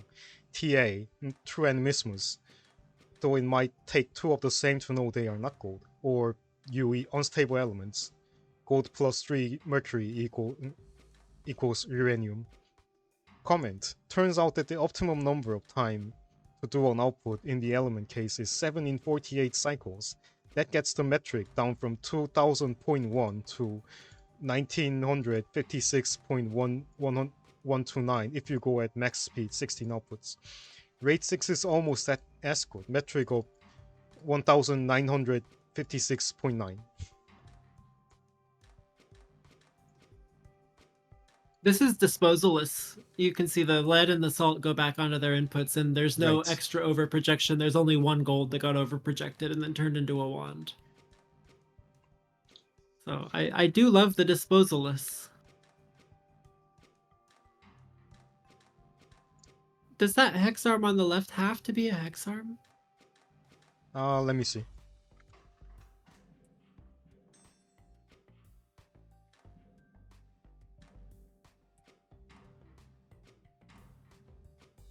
I don't.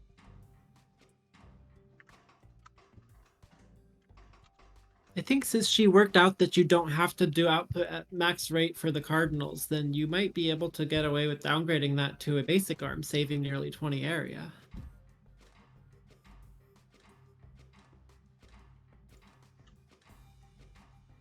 It doesn't have to be at this rate, but it does have to at rate 3. Rate 3. Yeah, okay. but we're not at rate 3. You can go. Yeah, she could have You saved can it. downgrade a it and lot save of the area. area.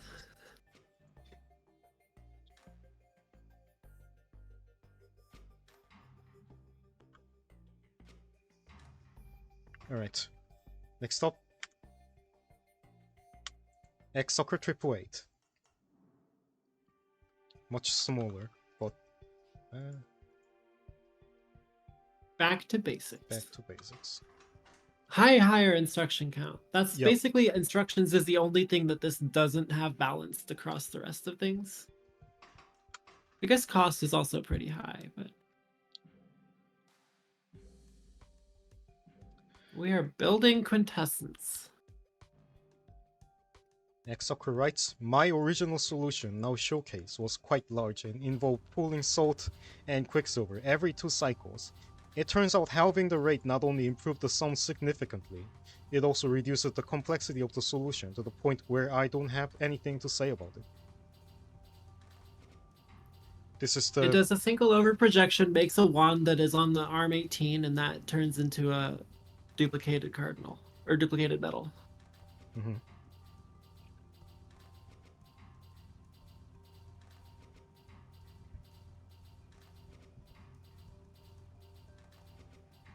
$13.6R.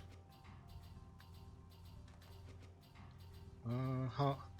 1, 2, 3, 4, 5, 6, 7. Exactly 40R on metals, I think. No, it's got to be 20. He said he doubled the rate. 20R metals and 4R right, cardinals.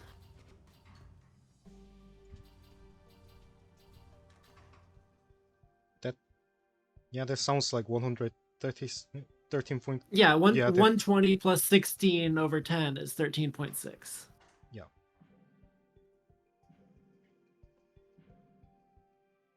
If it is cardinals, there's a quintessence, and it is timing based. On Perlo is timing based. GUI pip is very familiar with 13.6 rate. Oh, is there a way to measure the score with the website only in showcase mode to know what the sum 4 is? No Longer Breathed In wants to know how much she could save by just downgrading that hex arm and whether it would have moved up a placement. Uh, I don't I don't know anything short of like making a either making a new event or and then getting the validator from me or from me or Penny, or I can like delay the end of or I can change the end of the event, which I'm not doing. Let me just sneak in a better solve based on everything we've seen so far. I'm sure her solutions 54 to 33 tell me enough.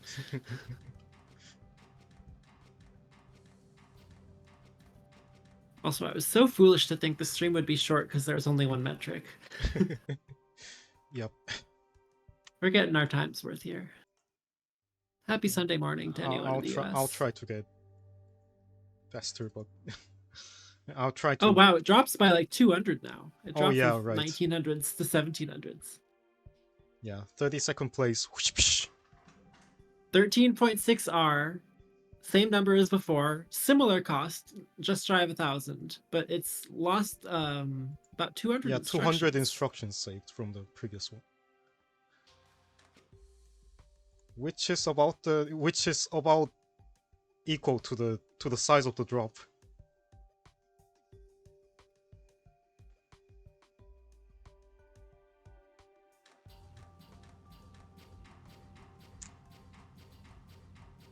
I'm really curious how low it goes. I know how low mine goes, but that's not necessarily first place.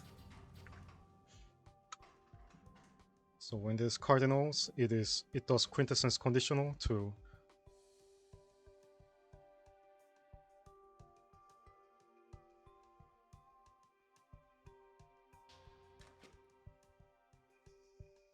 okay, arm 7 works in these four arms work in tandem to shuffle all four cardinal to account for all four cases of quintessence.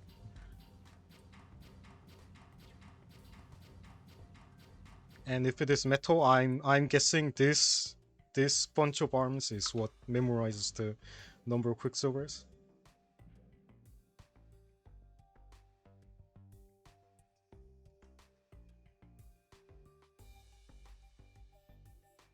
I do love how this is a puzzle where it's competitive to try to place metal on a unification glyph. You've generated quite the interesting puzzle space where, yeah, we're just putting metal on a unification glyph in a scoring solve. It's not even at the bottom.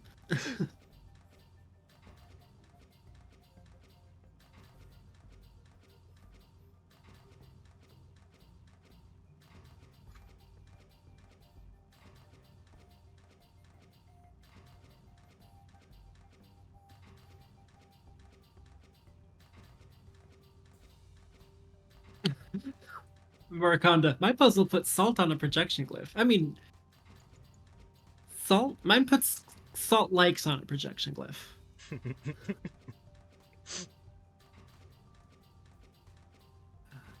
Gosh. Oh yeah, this distinguishing between metal and cardinals make you do no sane alchemist would do. Yeah, no, like I put gold on an animismus glyph. I put earth on a projector. Alright, next up, anime. Very cheap but much slower. Okay, I'm less confident that my solve is very similar to Kazian and more similar to Murakonda in my head now. That's interesting. Just from what people say about their solves, I'm here in the privileged position of on stage, so when I hear about what other people are doing, I can say what I'm thinking out loud. But I'm also well behaved. I'm not going to talk about myself all the time. Anime is submitted. Anime is someone who only submits to computation puzzles and even had pinged RPO. Can I have a specific ping for Opus Magnum computation puzzles?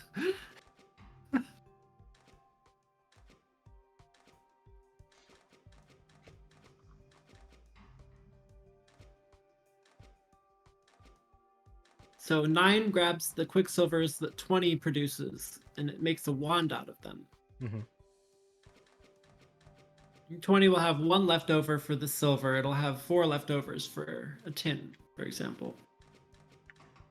And if it is cardinal, there's no Morse wand on arm 7, so it can just go straight into the output. Does arm 8 use its track ever? Oh no, it does. It does the wands thing. Yeah. I was watching arm 8 just rotate and thinking, wait a second, where's the track used? But yeah, Enigma's quick solve is 1764 sum. This person knows how to do Opus Magnum computation. It's a very cool skill to have.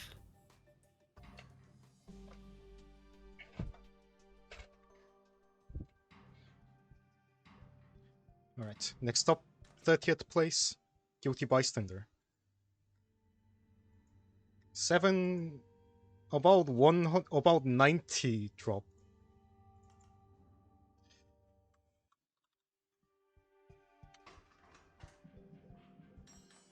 There's no notes. Where do we lose all the sum? I guess it's just lower on gold, area, and instructions. All the things at 1 weight. And then the rate is 16, which isn't Yeah. that much worse than the 13 we've seen. It uses a good old wand. I like that quicksilver wand. It does take up a lot of area. Yeah, and also Cardinal side also uses a large wand. I am a fan of this.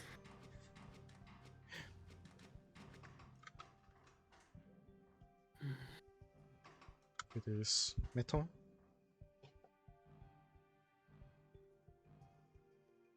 It's also Burlow triplex metals versus salt condition, which is cool. Right. Love to put iron on an triplex bonder. Triplex bonder. We've had triplex bonded iron. No, we've had triplex bonded silver. In the, what was it? Warp fuel and previous to warp fuel, the oh my god signal one. Bicrystal transceiver. Right. The LGBT puzzle.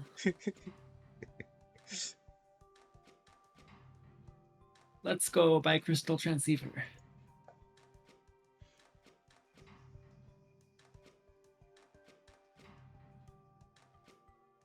When it is metal, there's no extra fire here, so there's no giant wand.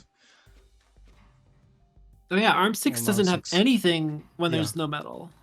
When it's a metal, I mean. But if it is cardinal, then the template, there's 2 fires on this. And a sneaky debonder. Off the top of the screen. I do like how ARM 6 is building the wand using the same instruction tape as it ultimately uses to use the wand, because it advances once on a track after it spins 6 times. This reminds me of Mr. Puzzle Solve on the, what was it? The Ravari's Rage. Ravari's Rage, yeah. Yeah. The giant wheel wands. To some extent, Rolomni's winning solve also had a wheel wand. But Mr. It's Puzzles only- was way more flashy. Yeah. It was only 2-sided wheel. Lamnis. Mhm. Yeah. Yeah. But next up is Reinin.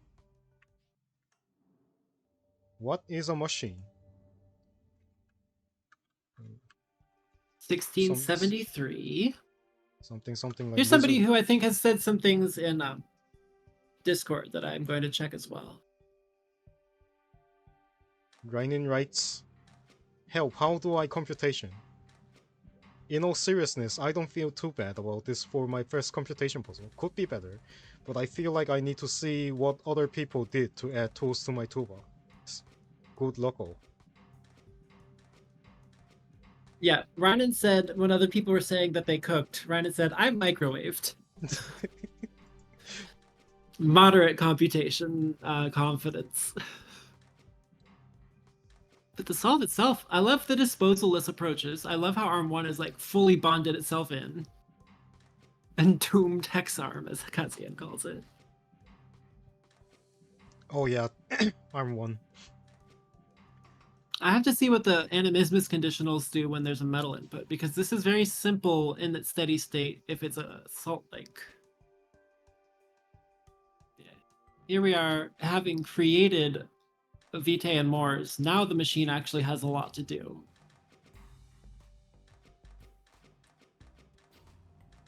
Over projection to make 2 copies of the template atom, one that gets output, one that gets recycled. Mm-hmm. It's quite efficient, the timeline of it all. The problem is this approach requires taking twice as many Quicksilver as the Wanding approach. So it does ultimately, I think this approach will not make it to the top where it has to make 2 copies of the template atom. It won't make it to the top because it takes more Quicksilver and therefore it limits the rate. But this is a really good example in terms of all the other stats. Yep. It is. Alright, next up. Jamu. What is it? This. Who simply writes, "Give me points, woo." Oh, she got 28th. Yeah. This is remarkably similar stats to the previous, with 22-ish R. Oh yeah, true. 7-something gold and 100-something area, 200-something instructions. We're in 2 solutions in a row that are similar in stats. This one's only making this one's doing the wands, so it is using Quicksilver about half as often as the previous one, but it just doesn't grab it as often as it is theoretically possible to grab it. This is also not doing animismus conditions, it's doing This is Burlow and triplets, triplex yeah. conditions, so it's going to be more expensive for that reason. Like, there's 4 duplicators. Oh. 4 duplicators and a Burlow, as opposed to the previous one, which had like 1 animismus to do the same amount of work. And that has to be a difference of like over 100 gold.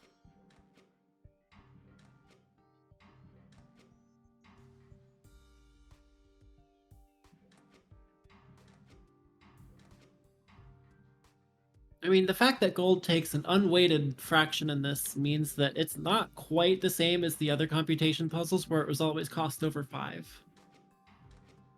This is closer to a balanced sum where you have to consider cost quite heavily.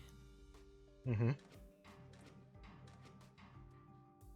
Still, I mean, she's 28th. This is a really cool solution. I'm just looking at those 4 duplicators in the Burlow and thinking, you can just use animismus. Alright, next up. I guess we are in a higher up. Sandor. 5 Leo arms. There's no notes on this one. Oh, 5 little arms on a track loop. I was like, are we to a 5-arm solution? What?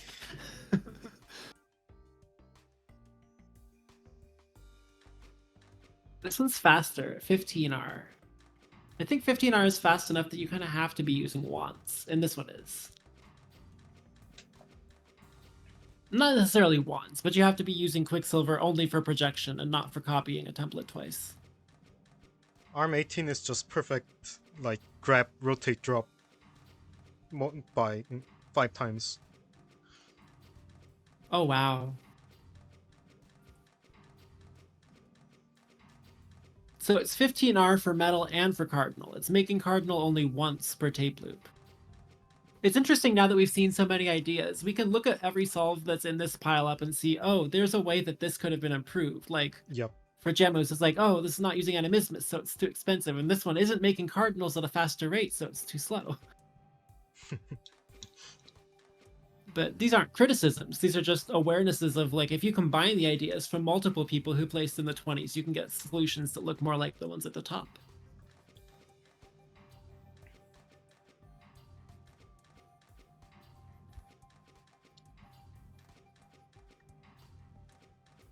Oh, no longer breathed in asking about how you end up with triplex bonds on metal in a regular puzzle. And you can have an atom that has a triplex bond attached to the molecule, but that isn't attached to the atom in any way. So it's like an atom sitting in one place and a triplex bond at some other very disjoint point in Yep. the coordinate system. And you can use that to bond to that molecule, which will place that triplex bond in between whatever atoms are there. Yeah, floating triplex bonds in the inputs is a glitch.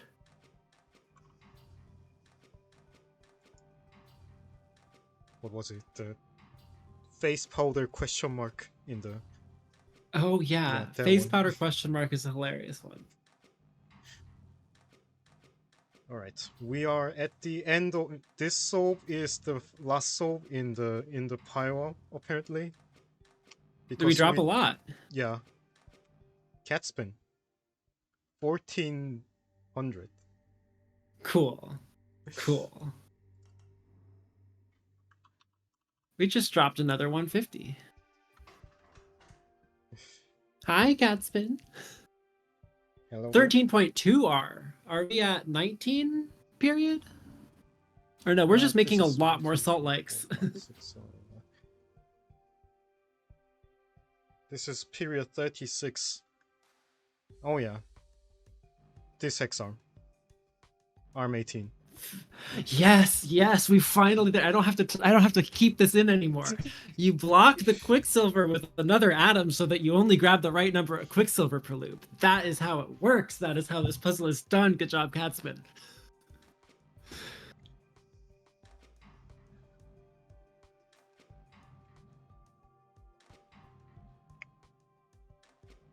Yeah, ARM 18 is the thing that people can find and do a lot better. There's a lot of ways to set it up too. If you found that sauce, you found something that I think is like important to this puzzle.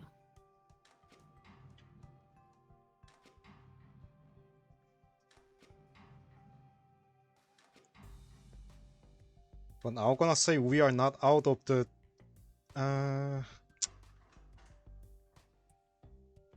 yeah, Guilty Bystander mentions that there's another method of building metals that could be faster than that method. Keep that in mind. Interesting. I'll keep that in mind. Gatsby, I'm really good at finding sauce, but I suck at making the burrito to put it on.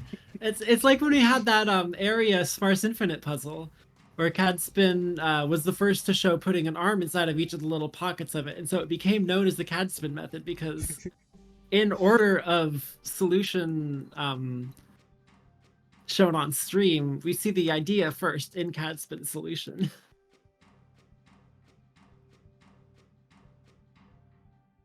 Partially filled hexarm on Quicksilver input Chef's Kiss. Mr. Puzzle is also a knower.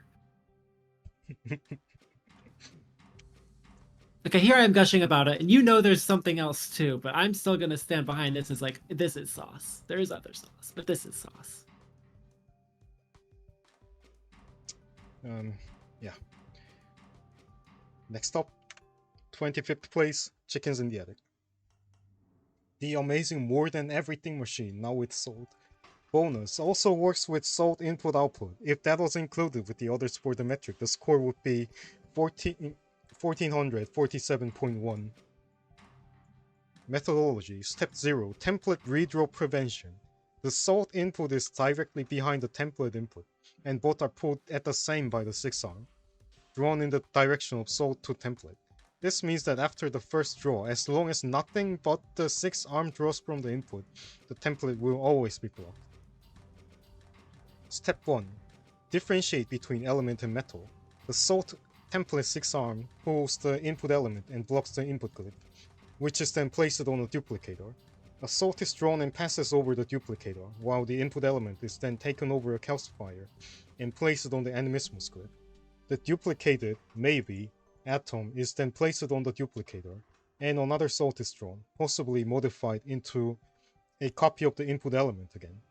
This second salt is then passed over the calcifier and placed on the animismus glyph. If the input was an element or salt, there are now 2 salts on the animismus glyph and a Morse Vitae pair is created. Otherwise, the template atom stays on the upper part of the animismus glyph. Path 1 element. If a Morse was generated in step 1, it is used to repeatedly wand an atom of the initial 6 arm. Since a copy of the input atom is sitting on the duplicator, the appropriate atom is wanded off and sent to the output assembly. Path 2 metal.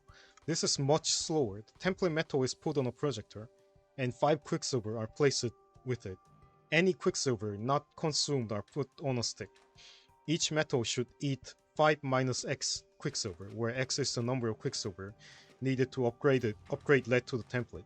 So the stick can then be loaded onto a wanding wheel to draw the correct number of quicksilver for the copying process. The now gold template metal is transferred over to the lead input and used to wand off a new lead as necessary.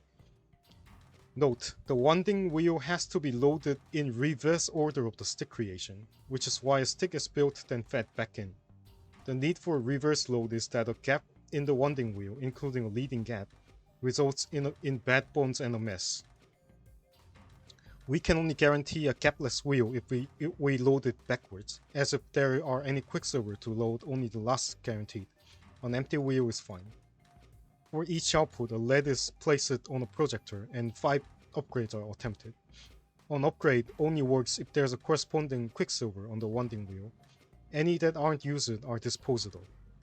Once 5 attempts are made, the new output is placed on the output glyph.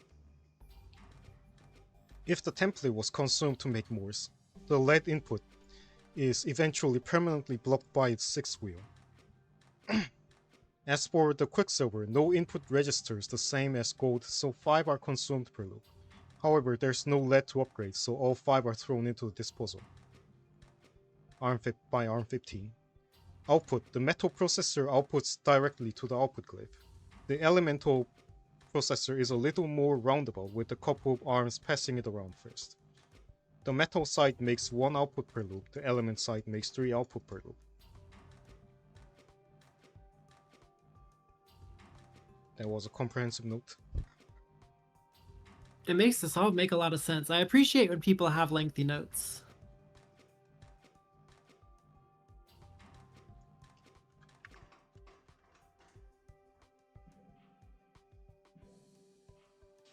All right.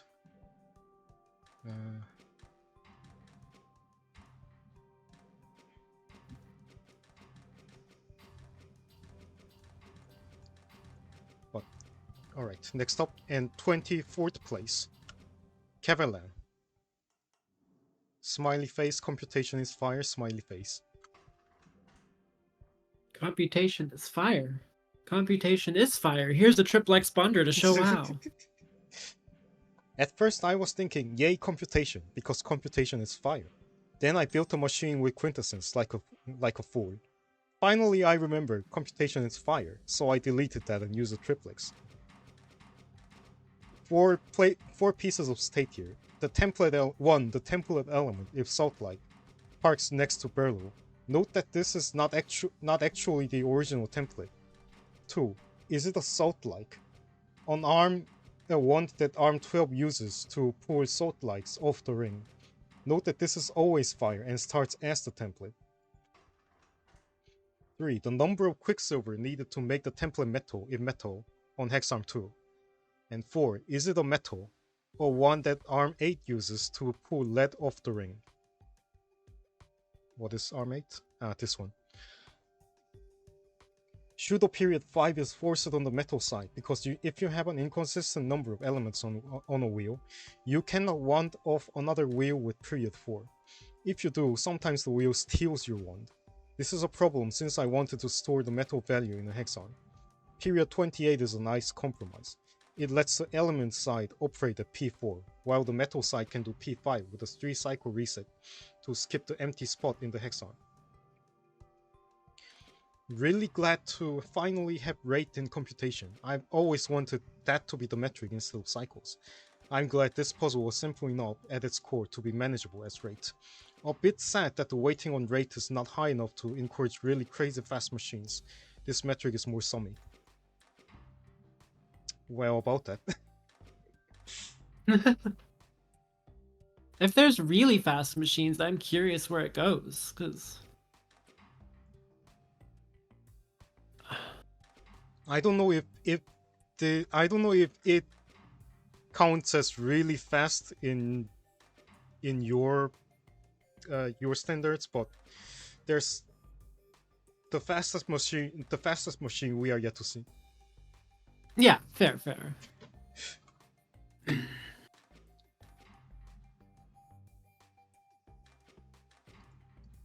All right, should we move on to the next soap? Yeah, this one makes a lot of sense. 23rd place, all of us. We did it. This is not near a local minimum. I should have done 21p instead of 16p. This saves about 95 gold in some area, while adding about 5R, for a total saving of about 100 metric points. Originally, I had intended on drawing metal input at different rates and wasting no quicksilver, but lead was an issue.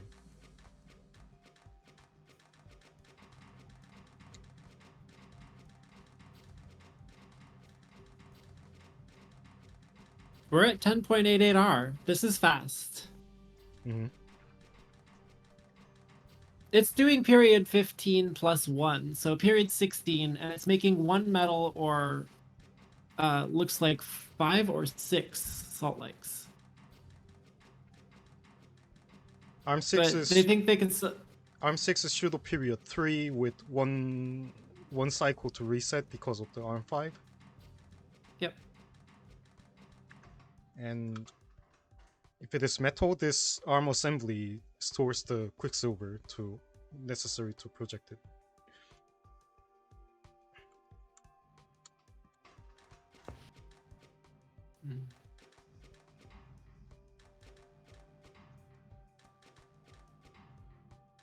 Yeah, it has that 5 arms on a hex track wand counter. There's a lot of different ways you've seen that. We've seen that exact track, maybe. We've definitely seen ones that are equivalent to it. The reason that this is faster than the 15R one that we saw with, gosh, I don't even remember who, but we saw a 15R one recently. But this is faster because it's outputting more cardinals. Who was it? Zandorf, maybe?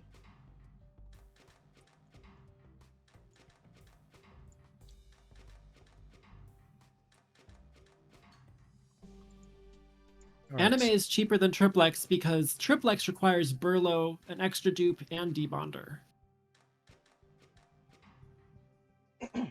Alright, next up. Slap Drill.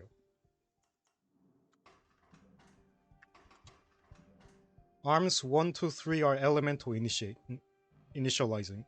They put the element or salt on the duplicator and pass on atom to arm 4 if it was an element, then never do anything again.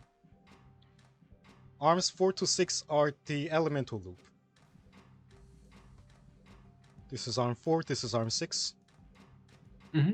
It is 5 pieces, that's the optimal amount. 4 to 5 saved 0.52 some. And also the most I could fit in the 24 period anyway. The metal side puts an amount of quicksilver into arm 8 based on the input metal type, using arm 7 to pass exactly 6 quicksilver, which determines how quickly the lead can get bonded to it and move to the projector. Arm 12 to 14 just bring the metal to the output or dispose of it. And then arm 12 is the timing one. Nice. Kazian, animismus is a bit counterintuitive because it takes atoms you don't need and outputs atoms you definitely don't need. Oh, the sun's coming up outside. Welcome to 7 a.m.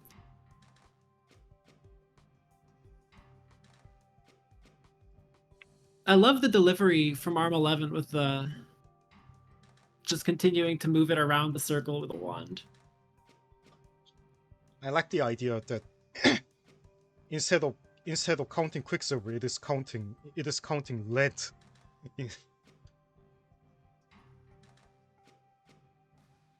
Oh, true. It always grabs Quicksilver, but it delays the lead by an amount appropriate because of the Quicksilver that was absorbed in Arm 8. That is a different conditional than we've ever seen for metals. Yep. I like it. Alright, next up. 21st place, Coco 52, New Solution 63. There's no notes as usual.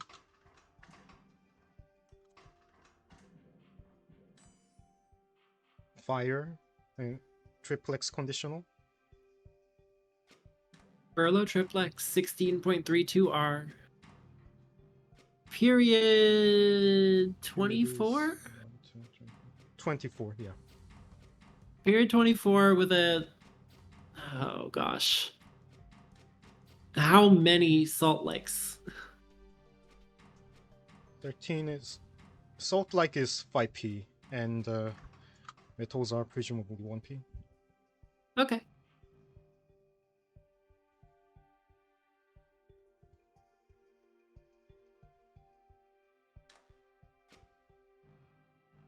Oh yeah, that's also the lead conditional we have seen before.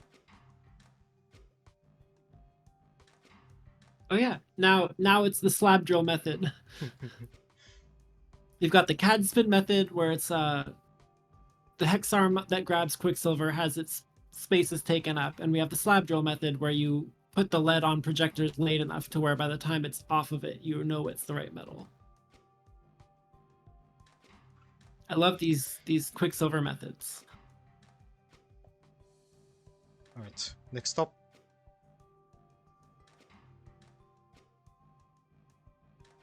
We drop about 90 points again. Random name Nice. 7190. Random name was confident earlier up in chat. This one is very compact.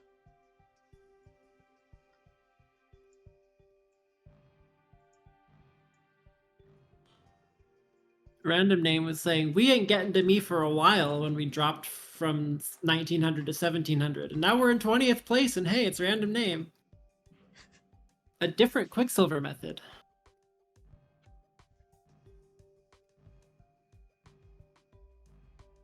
Oh, it's also only period 5. That's cool. Oh. The low instruction count.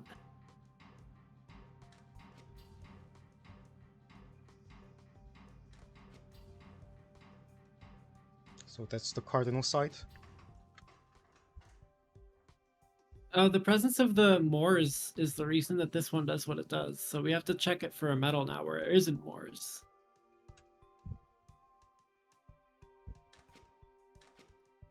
Oh, is it timing So- based on the projected? Yeah, Yeah. Arm 3 is projecting or is grabbing at a different time, which is similar to what Royal Spade did. Oh, that's really cool. Yeah, this is just a different position in the hex arm that is at 1/6 P. So this is like the spade method. Mm-hmm. So the slab drill method, spade method, CAD spin method. Here, we can reward the people who show up at the first instance of an idea on stream by having their name go on the method, and the people who show up at the last instance of a method on the stream for having been the ones to implement it the best. I do love how this is 1/6 P though. That's impressive. Same. At 5 instructions per arm, even. Yeah. 57 instructions. Mm-hmm. It takes a lot to get the sum this low. Whether it's cost, area, instructions, or rate, you're getting something without sacrificing much of the rest. This is the first. This is the first 2 digits instruction count we have seen, I think. Oh wow, cool. Katsman wants to see a different metal to see how it differs. Can we show silver?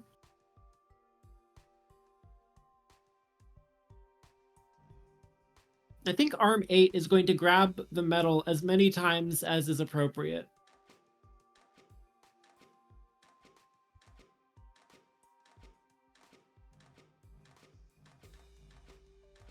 because the relative timing of the small arm that places lead on the bonder and the timing of the hex arm that takes it off the bonder, arm 8 will project it once for every single one. Yeah.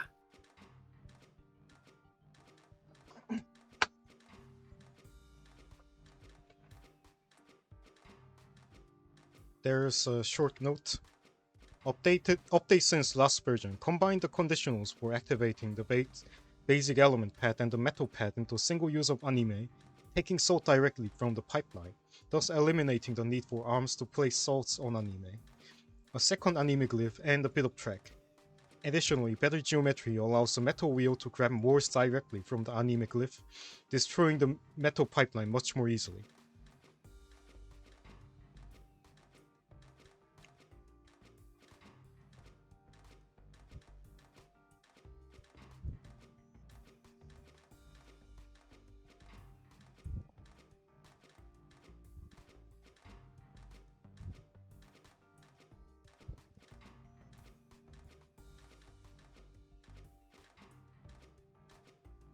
This was apparently Random Name's first computation. 20th place is great, amazing with this field. 20th place being 1197 actually has me sweating a bit. That's crazy. I don't think I would be sweating on this puzzle.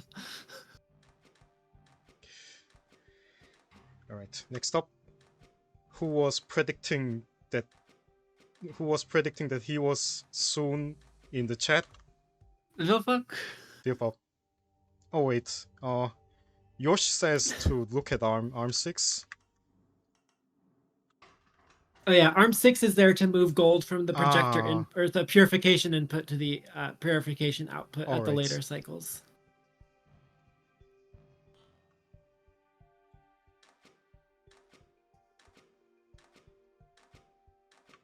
Alright, Vilfuck. 1 step forward, 2 steps back.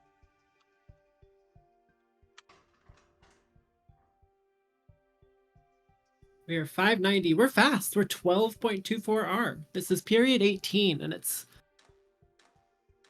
making 1 metal per 18 and presumably 6 cardinals? Maybe 4. Let's see. Vilfuck says wrong solve. He has an 1139. Did he submit 1139? Wait a sec. Is there?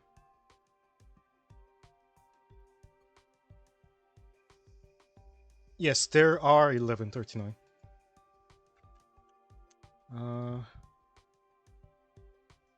Then where does this come in? Did you submit twice under slightly different names accidentally? Vilfuck versus Vilfuck02? The thing is, it is... wait a sec. Let me see.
Mr. Royal Spade submitted one that was way better in primary. It just didn't show up. We should give him first place.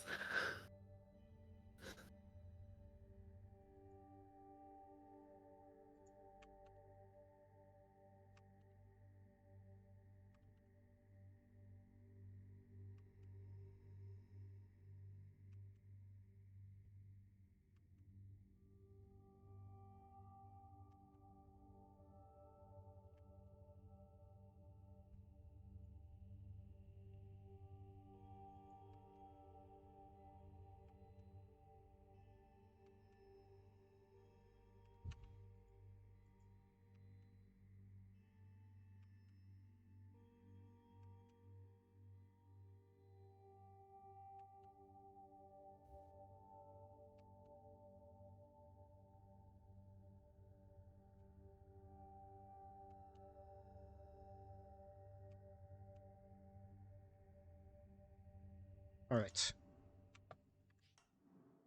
Oh, wait a sec. It is still the same. So how?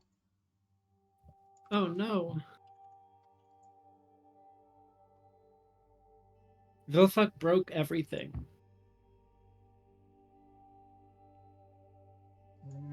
I guess I can manually add that to the.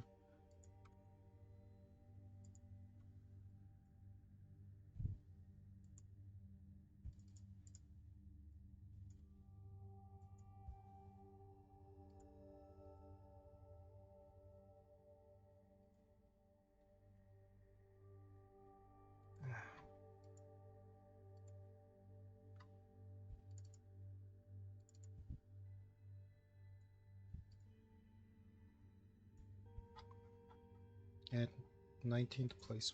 It is still 1152. I don't know what's happening. Wait a sec.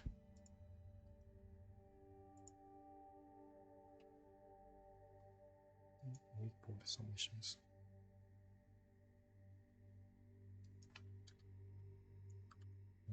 Is it in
uh, wait a second.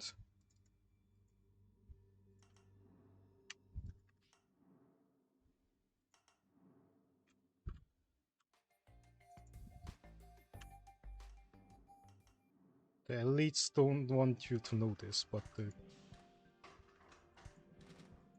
Oh my gosh. I don't know why this is. I don't know why this is on scoring. It's infinite sum? Does it I don't know why not this is actually non-scoring. huh.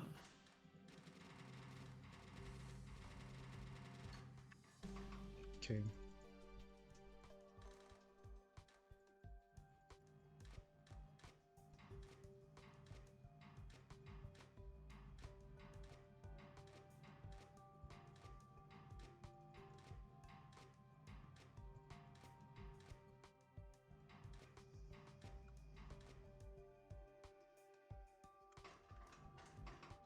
All right.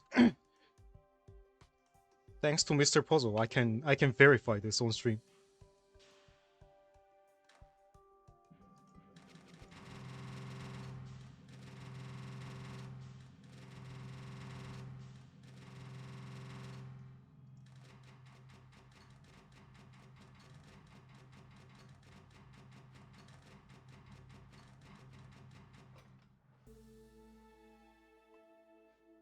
this successfully makes everything. I don't know what. Probably something like wonky because I changed the metric. I changed the tiebreakers halfway into the week, and Pist had to like fix it.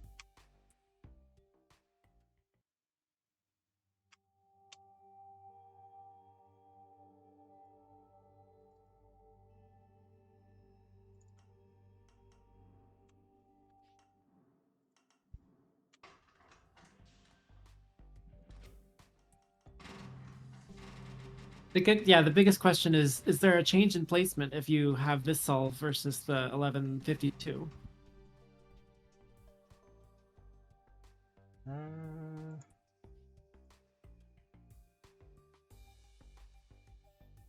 1139. No. Okay, so we can look at the 1152. That's a rough, weird bug, but placements aren't affected.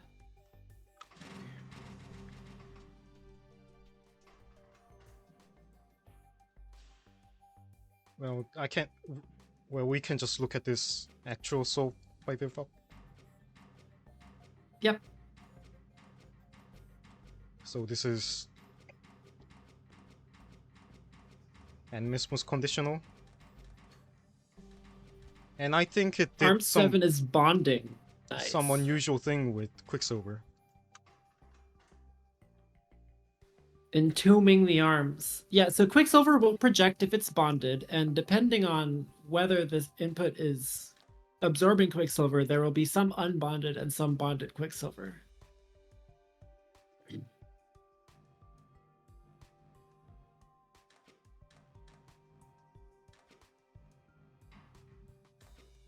Oh, okay. That's clear. It passes the bond amount, but it subtracts one somehow. It's very interesting.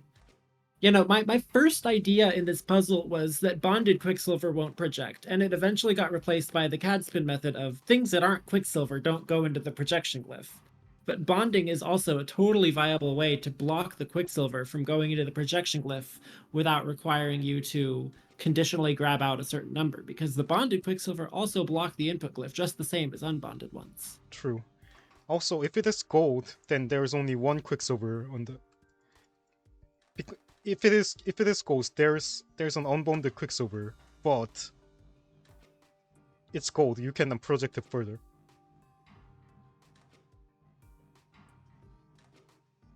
Right, and it won't cause a bond, so it won't block an additional Quicksilver later, because it doesn't show up until it goes back over the input. I like it. Bond blocking. Yeah, I wanted to use this method, but I ended up picking the CAD spin method instead.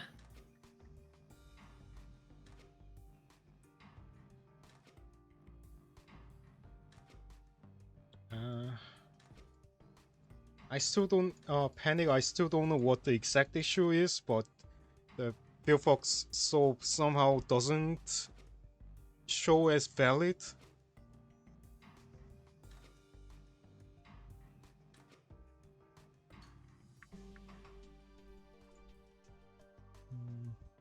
Is an atom ever placed on the disposal? I just see arm 12 grabbing from the disposal. Is there ever an atom disposed?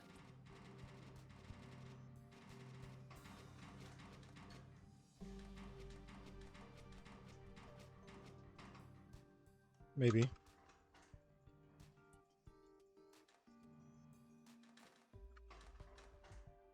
Oh. The title might also be claiming disposal glyphs are free. Oh yeah, it doesn't actually place a single atom on the disposal. It places a double atom on a useless disposal glyph and then proceeds to put it behind. It's disposal edging. Okay. Also, everything this area of disposal is swept by Arm 11 anyway, so this is free. Yep, disposal glyphs are free, just like the title says.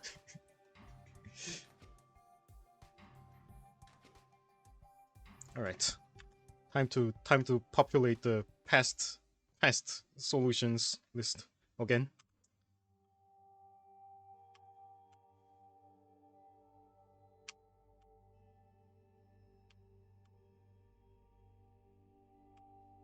So normal existing was our first sub 10,000.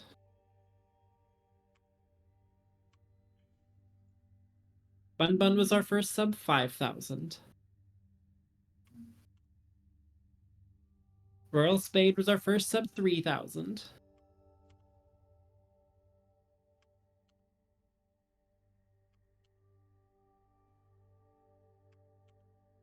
Skyhawk our first sub 2,500.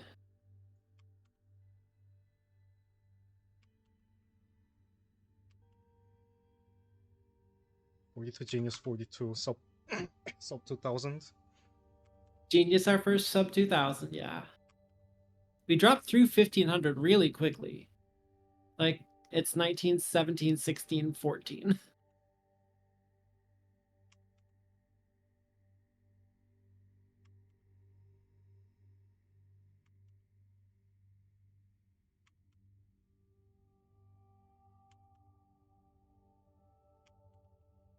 Ad spends the first sub 1,500.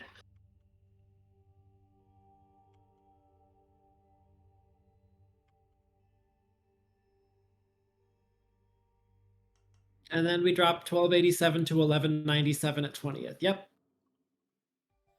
Right. Sergi's just now seeing how aggressively things dropped. Alright, next up. 18th place is by Fuyu. Oh yeah, Happy Lunar New Year to those who celebrate it. Happy Lunar New Year.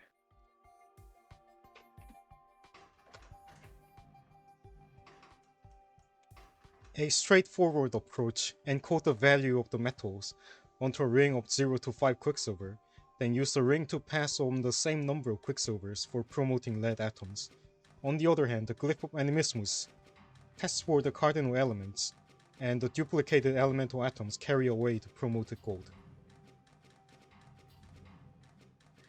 As it turns out, the hardest part of this design was getting the quicksilver ring in the correct order. If the hex arm holding the ring rotates clockwise, the encoding must be done anti-clockwise, and so a second hex arm is needed to do the encoding. Apparently many people are very confident this week. I am excited to see the madness of the top soaps.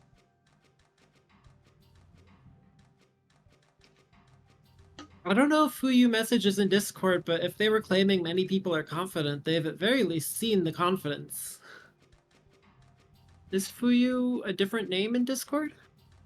Fuyu no Kaze... I don't know.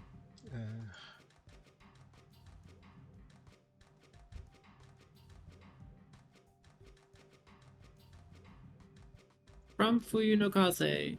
They have messaged 0 times in 2025, but they have a Discord account, so they show up and they watch. Unless Kirisaki Kyoko is another.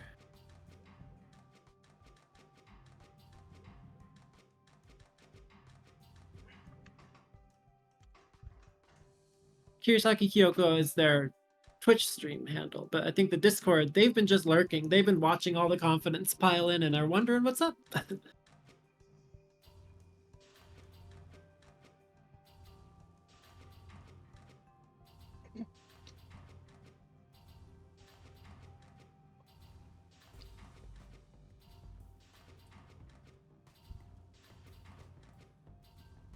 I do like Arm 12, the disposal wand. It's cute.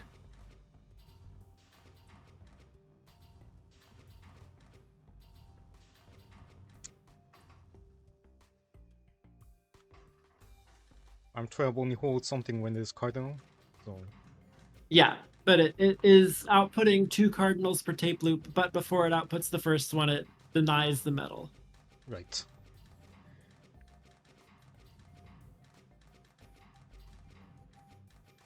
Five, six, seven, 8. Apparently eroded Murakonda's confidence.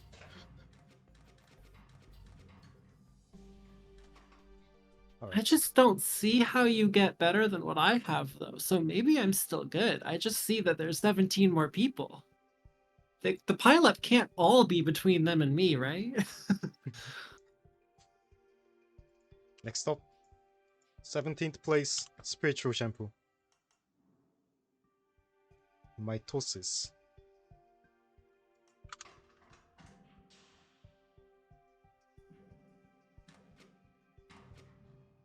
Animismus conditional.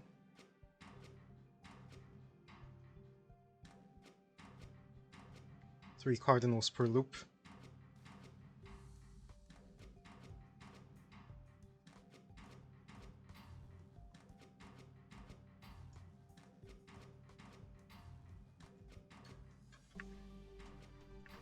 I'm going to mute for a second. Be right back.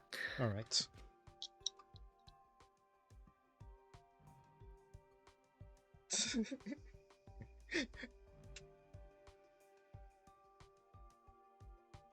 And the 16-way type where first goes to. Nah, there won't be.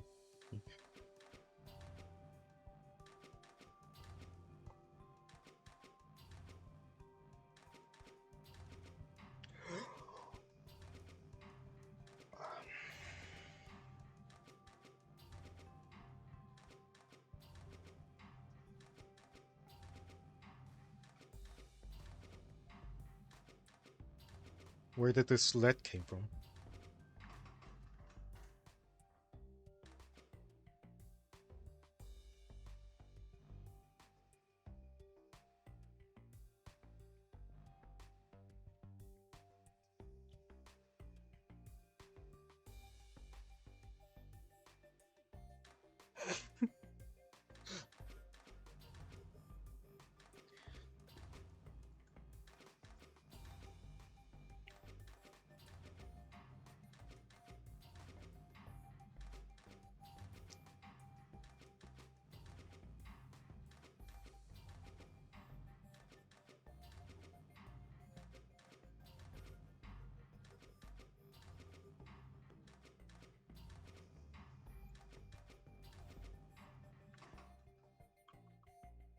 Alright. At the next solve is Post Solve by yours truly.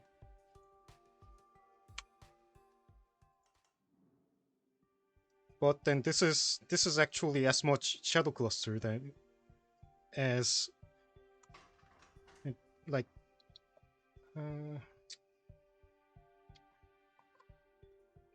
like I always say this is about 1/3 Shadow Cluster, 2/3 me.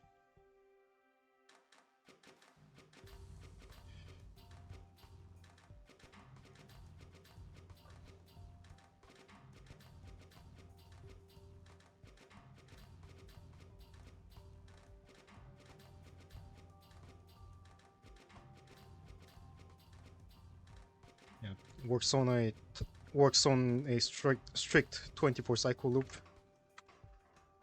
And arm 5 going backwards once is needed because otherwise there's no gold.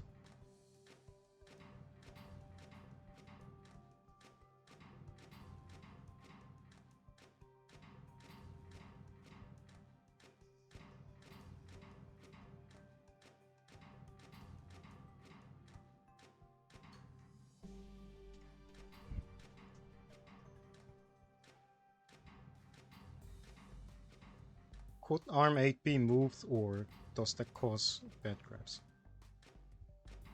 Arm 11 needs to communicate with arm 8, so it cannot be moved left, I think.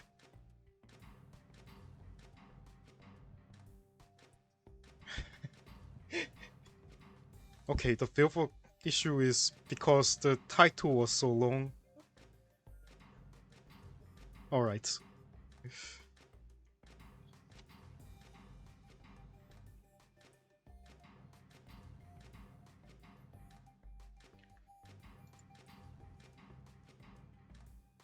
Ah.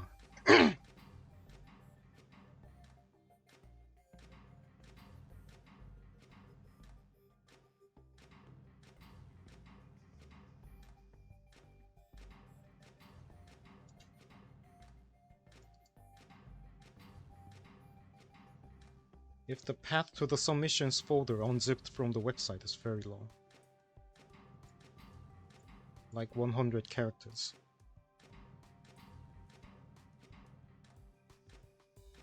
I see.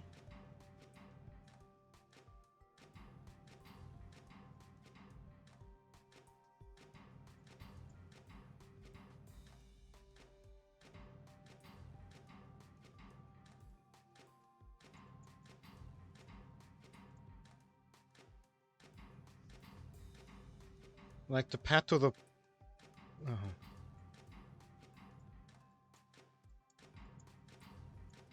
Making the path to the submission folder shorter. Alright.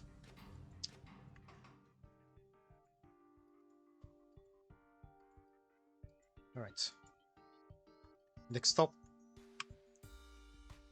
we drop down to the 1000, to the 1100s to the 1100s to 1000s. Tweedledee, would you like some quicksilver with that salt?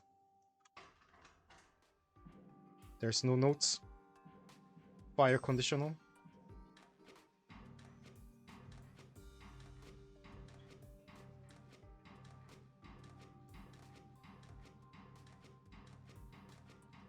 Period 21.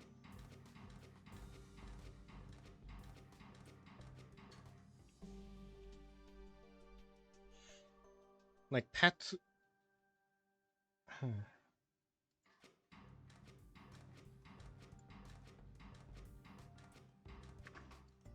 If it is metal. I'm back. Welcome. Oh wait, did we miss your showcase solve? Did we miss a showcase by you? Yes. Oh. Well, it was.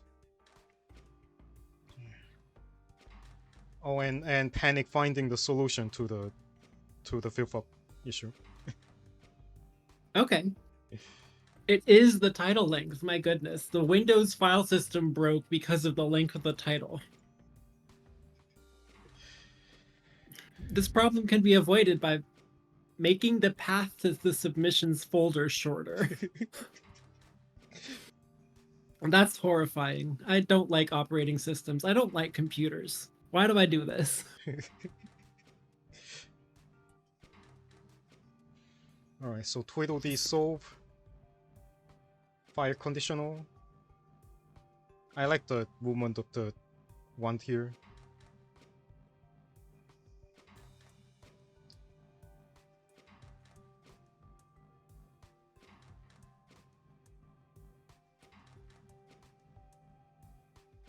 I don't have my headphones in. It doesn't actually produce any audio.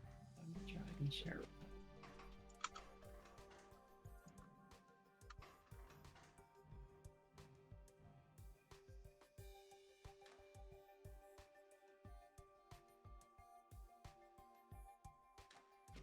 Oh yeah, arm 2 is the wanding arm.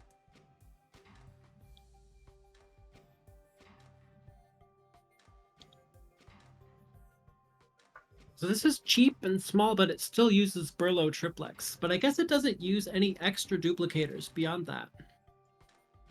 So that's cool. Right. Well, Only- it has two only duplicators. yeah.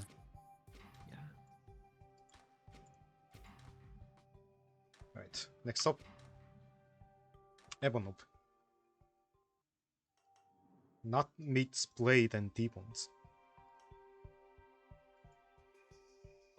Oh, we are cheap. This is 410. This looks like a very conventional some soap. Except for the... It does have a big stick. Yeah. Oh, and it's feeding the stick in to suppress the Quicksilver input. It's the Catsman method again. Ah, I see.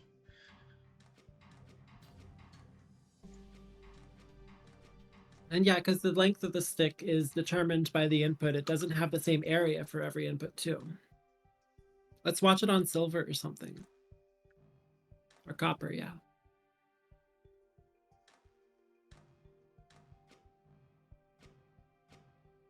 Because it always has 5 salt, and then it has an additional number of atoms, but they are determined by how much of the template absorbs Quicksilver. So you'll have some attempts to put salt on the input side of projection glyph, which does reduce the amount of projection being done. It's interesting that ARM 3's here making ARM 5 into a penta should have arm 5 instead of yeah. a hex arm.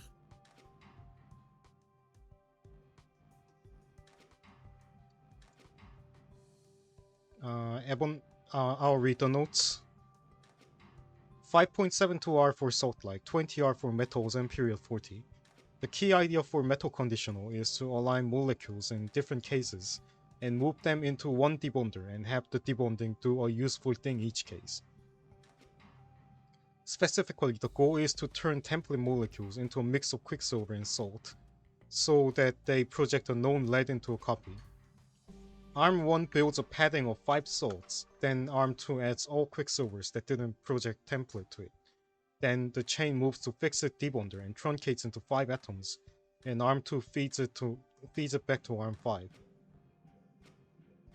The process of loading quicksilver salt mix back into Arm 5 requires no quicksilver, leaves projection glyph. So requires no quicksilver, leaves a projection glyph. So Arm 6 brings a lead to absorb quicksilvers.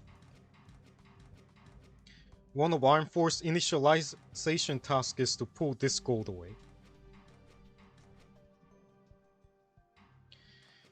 Disposal is needed just once for this, so Arm 4 doesn't pick it back up and throw a wrench into the machine.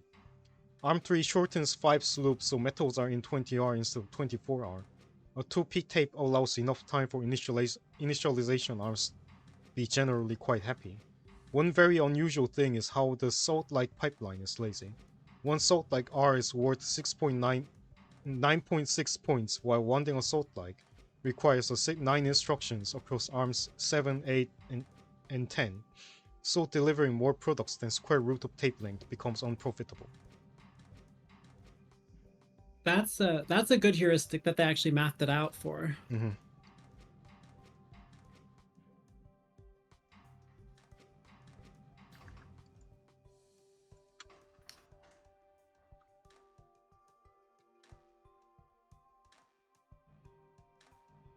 I didn't see your showcase, but is this the cheapest so far besides the early one, the Bestagon one? My showcase was 410 is the cheapest one, so far. Nice, okay. It's going to be important because even though Mara points out that like instructions is a bit of a shortcoming for the solution because of the long period, it's still that has more cost than instructions. And you have to use some of each to solve the puzzle, of course, but if you're cutting either of them, cost is still worth trying to bring under fire.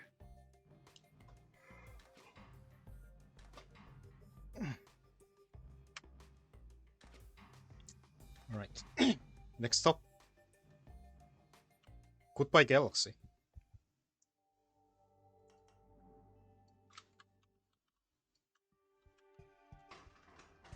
On the one hand, computation is testing skills that are outside of the expectations of Opus Magnum, but on the other hand, they are often the closest we get to some monsters in a tourney. This metric was weird and probably should have just been vanilla Sum 4 with 24 outputs. If you look at the Soul carrying Hex Arm, it has capacity to be faster than 4R with no additional cost. But the added instructions aren't worth the decrease in average rate, so I had to intentionally throttle my machine, which feels wrong. Speaking of feeling wrong, the second duplication glyph has bad vibes. I found geometry that only needed 1 dupe, but it required 23 period instead of this 22, and the math wasn't worth it. Overall fun puzzle, now let us never speak of it again. I love this puzzle, keep speaking of it.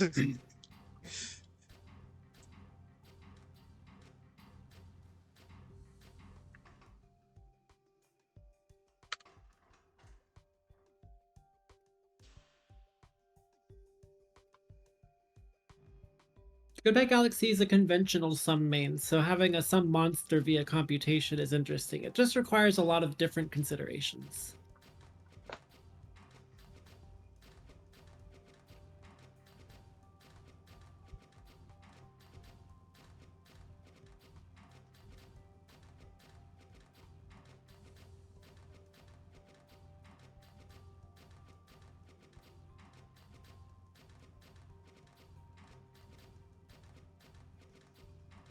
Oh yeah, Goodbye Galaxy had mentioned a 10th atom that was giving you trouble because 9 out of 10 test cases passed.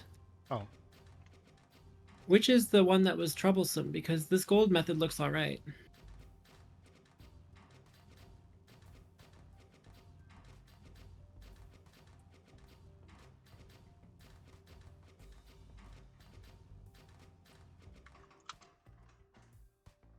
It was a previous iteration. Uh-huh. Okay.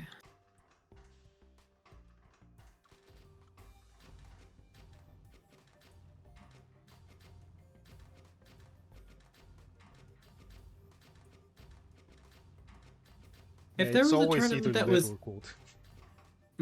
if there was a tournament that was all computation, I would be very happy. Zorflax would be very sad, and everyone else would be somewhere in the middle.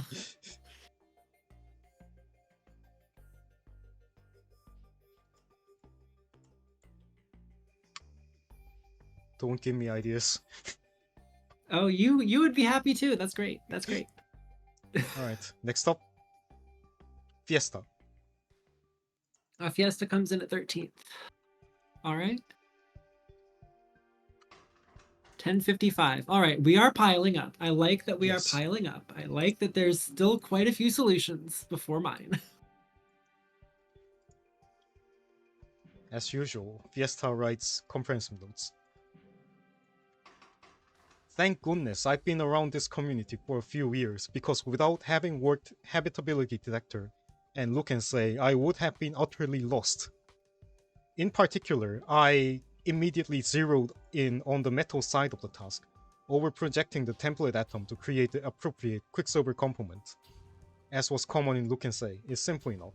But here we run into the problem that this method is destructive. That didn't matter in look and say, because we only need to read each input atom once, and another one is immediately available. But here, we only get one chance to read the input, and the machine needs to then remember that state forever. My first instinct was to create some sort of register. Ever since Biggie crushed everyone by using a register in Explosive Logic Unit, the idea has been proven powerful time and time again. But I felt continuously blocked by one basic concept. In this puzzle, we do not know in advance exactly what shape the register will have. The machine needs to be able to durably store any number of 0 lead to 5 gold with just a single set of instructions. I finally found inspiration by considering a relative problem that crops up occasionally in TI, counting to numbers that are neither multiples nor divisors of 6. The most common method is to build a stick, but Rebex showed us something better in their winning Brazen Cathode solution. By blocking some of the grippers of an ordinary hex arm and positioning it for suppression, you can count to any number at all between 0 and 6. That idea was the first thing I put on the board, and you see it here in the top right hex arm. With the one-time assist from the sample arm below it,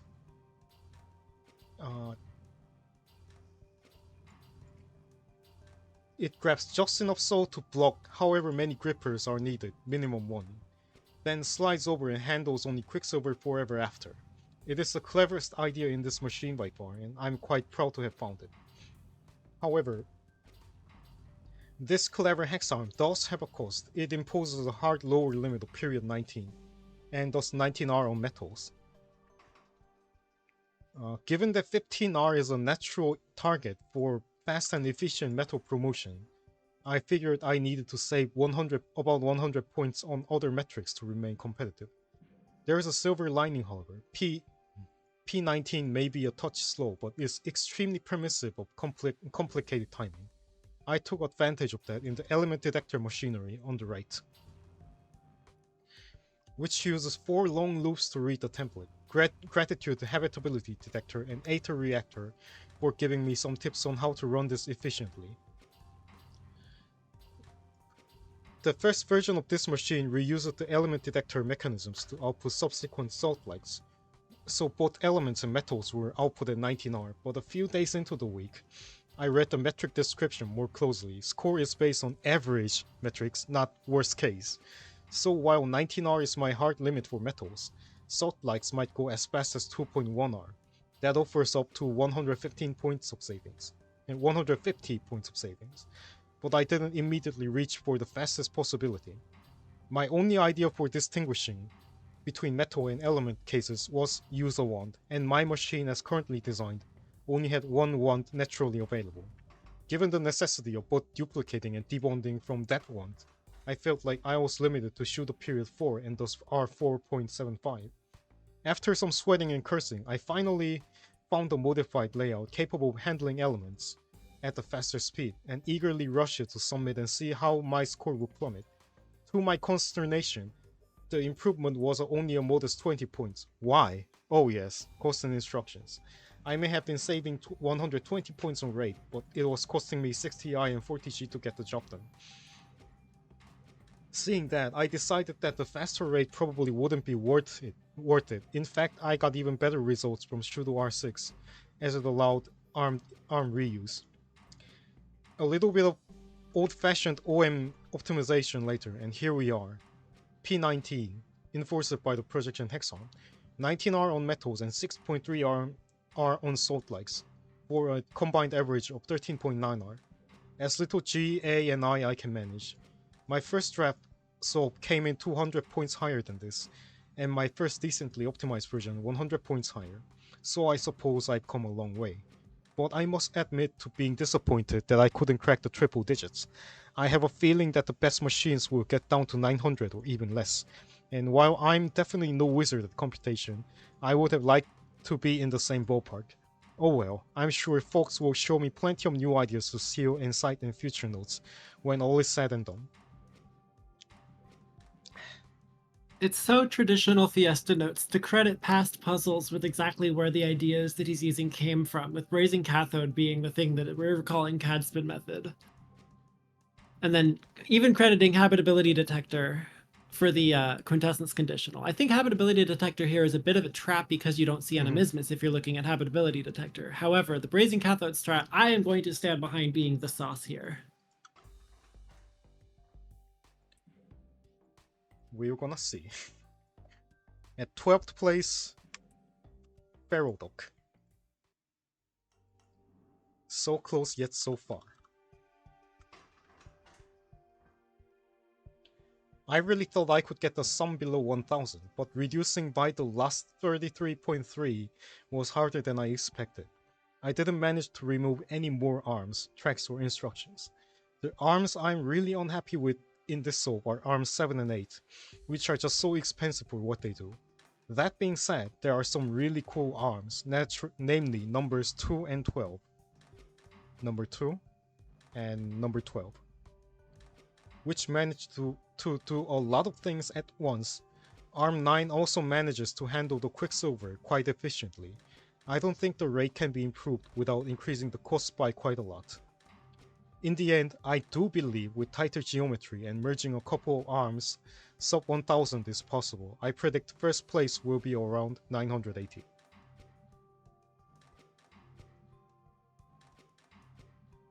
I'm curious what ARM 9 does when it's not tin. Because ARM 9 doesn't seem to be doing enough to give it 6 Quicksilvers. There's a bunker. Does it hold a molecule? Oh, it holds a molecule. That makes sense.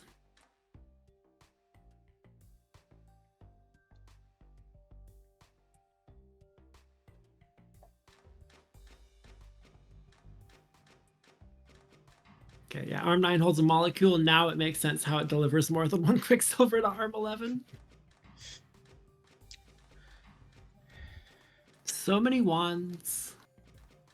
I love the wands. I missed the wands in my solution. I have none of them.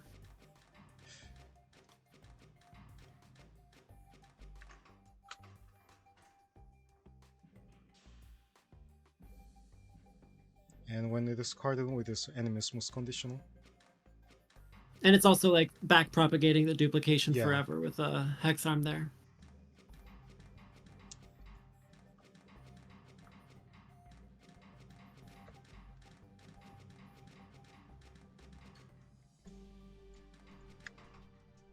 Alright.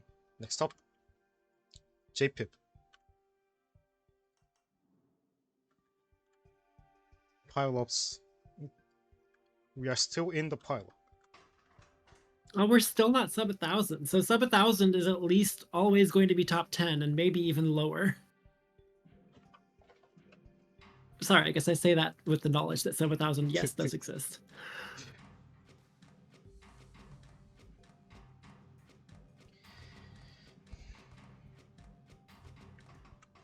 Alright. It's animismus conditional on cardinals. And it And outputs both of the cardinals that it makes.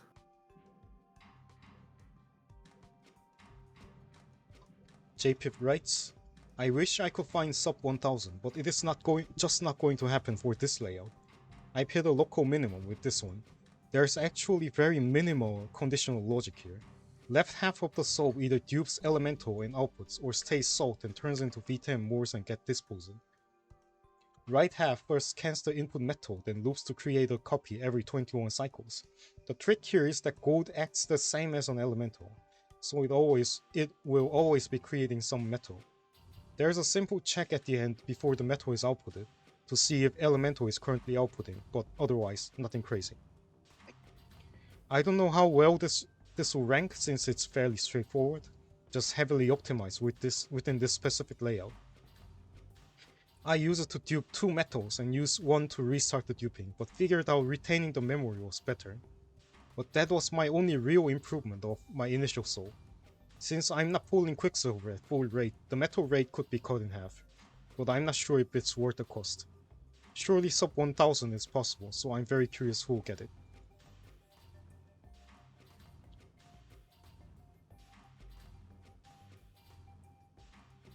Arm 10 also changes Arm 7 into Pentarm.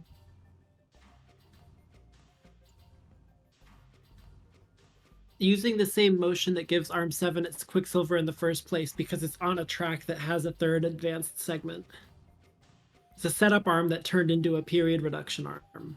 You'll have to see it. Oh, that's nice.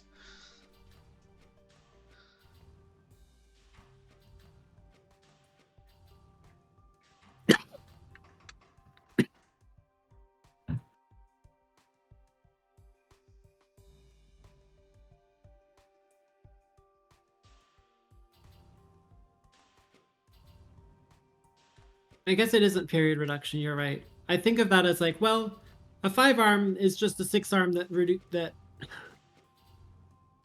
like if you were to rotate Arm 7 6 times per tape loop instead of 5, you would get all the Quicksilver back where they should be. But I think then you wouldn't have been able to do the correct thing on the beginning.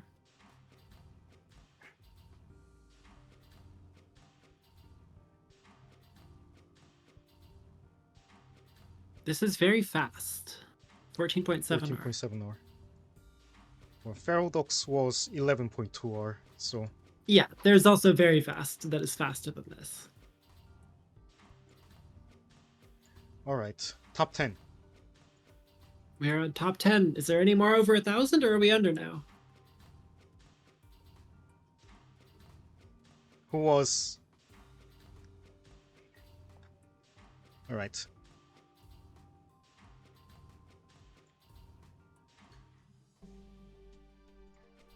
Top 10. Who was... like, struggling the entire... last 2-3 days to get it under 1000. Gooey.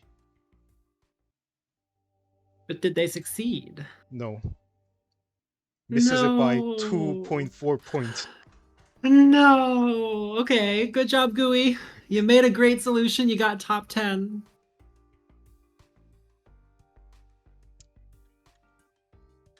$13.6R, so it's the 20 and 4.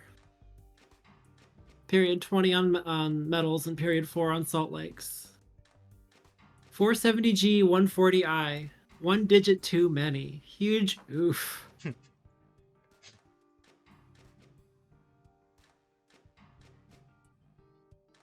Oh wow, yeah, wait. The Arm 3 swings through the Quicksilver input.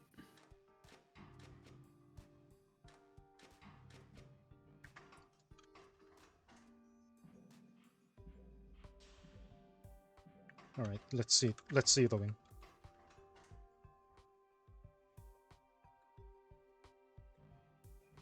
Ah, okay. At the same moment as Arm 5 yanks it backwards. Right, there's notes. They write, this week has been one of the most intense periods of creative activity in my life. I think it's fair to say that this puzzle has tested my sanity. This is my first computation puzzle, although it's arguably much easier than any that has come before. Testing players' game fundamentals much more than algorithmic wizardry. As such, the competition is sure to have been very intense. I have thrown everything I have at the problem.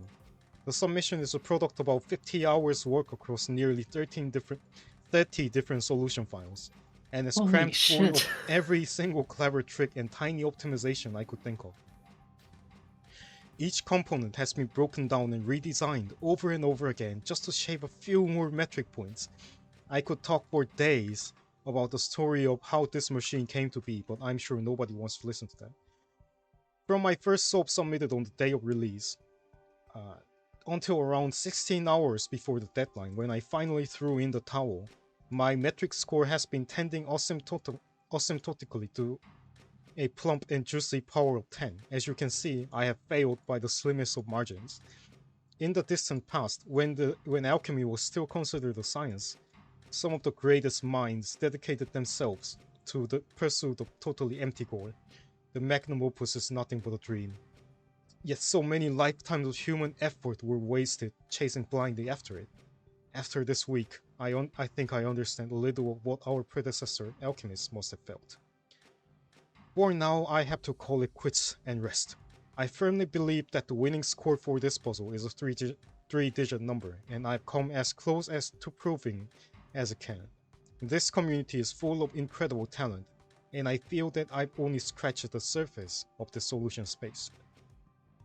So it's reasonable to expect that a number of people have achieved what I could not. If you're one of them, congratulations. You are a better alchemist than I could ever be. Thank you Haxton for an amazing puzzle. Thank you. And thank you Mr. Puzzle for your wonderful mod which has made building the machine so enjoyable.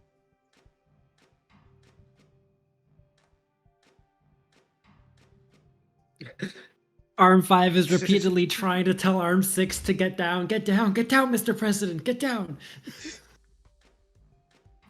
This one does the same thing that a previous solution did of holding the template atom behind or ahead of the salt on Arm 1 so that it only ever grabs it once. So the template atom is permanently suppressed by salt. We saw that in an earlier solution. I could not tell you which one. It might have been Reinin.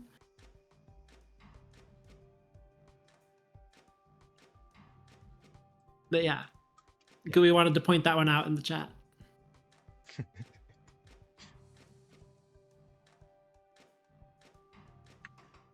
All right.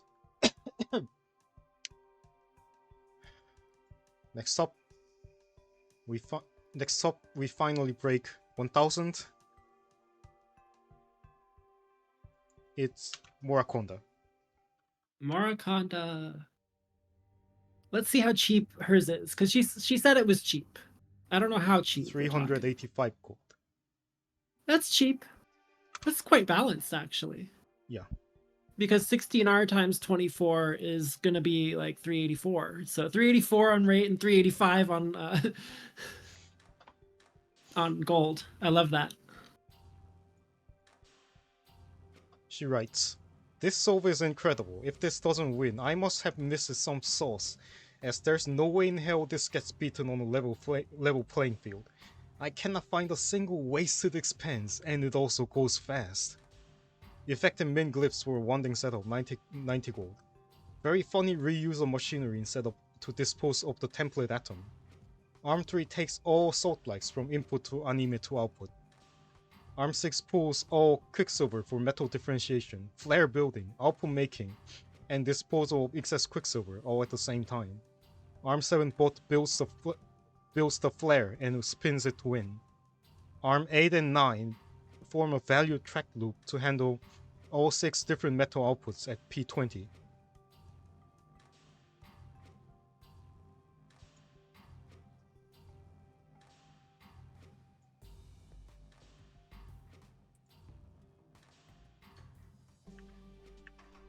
Yeah, Mara was confident in this, and I see that it's a really elegant solution. It does have more in it than it is strictly necessary to have, but it is efficient with what it uses. Like, it's trying to be fast, and it succeeds at that. Mm-hmm.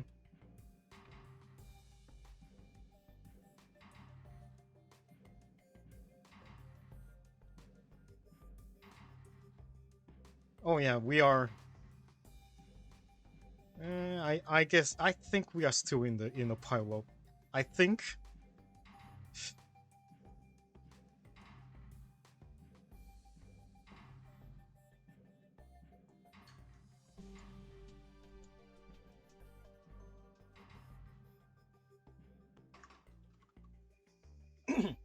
All right. Next up, Mr. Puzzle. Here's Mr. Puzzle. I was thinking, like, Mr. Puzzle's probably someone who did pretty well this week, too. And, I mean, you're sub 1,000, you've done pretty well. Mm-hmm. Simply writes, arms 1 and 7 can remember things. That's the notes, all of them. Arm 7 is the Cadspin method arm. And arm 1 hooks the duplicator. So Back propagates duplication, yeah.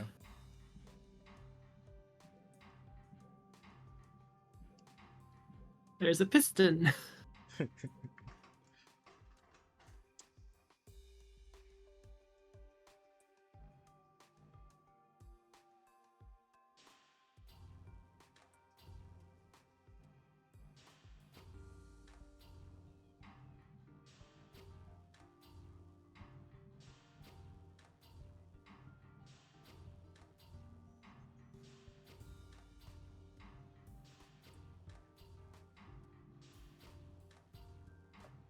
why does it need to be a wand?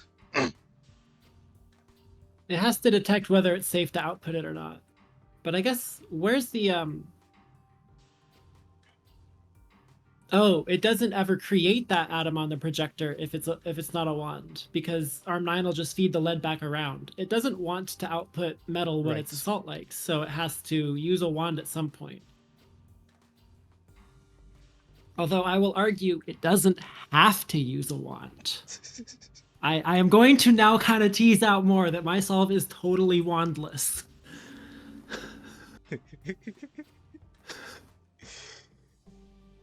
All right. I feel like I found a new sauce that hasn't been shown yet, too. We're gonna see. All right. Next up, Sai looks away. Oh yeah, we are. There's. Yeah, minus 30 points. Minus about 25 points, I guess. Sai looks away, another computation. Sergi D claims yes sauce. Okay.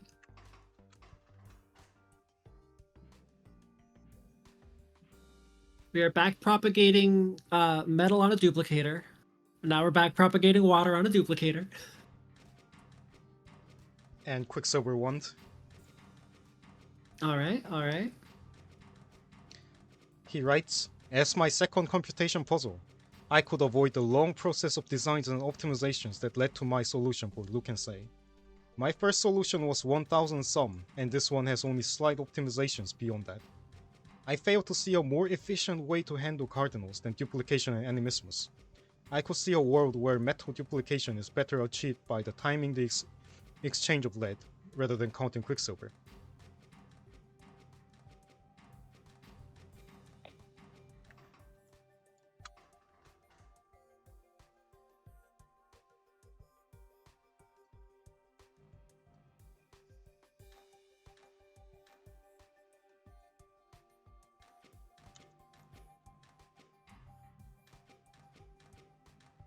I'm trying to remember what the results for Look and Say even looked like, because for whatever reason, that one is not on my mind when I'm thinking about this puzzle.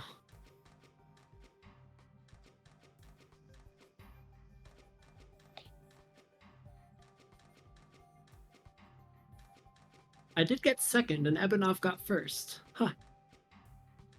Interesting. I had forgotten Look and Say completely going into this week. It's like it happened to a different person.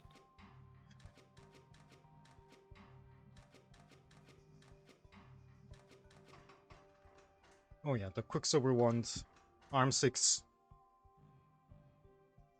It was the Quicksilver wand, and uses that wand in a different position.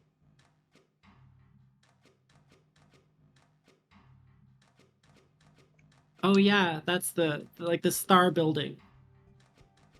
Where you advance on the track a little bit to make the wand a little bit more impactful. Mm-hmm. All right. Next up. Who was claiming he had sauce? Sergi D. Sergi D. What sauce does Sergi have? I'm him, says Sergi D. 885. We're down Yes, under 900. we are sub 900. Are we? We are fast. We are fast as Also, fuck, boy. 10.35 bar. Yeah. This is the fastest yet. You say yet. You had to put yet. Ugh.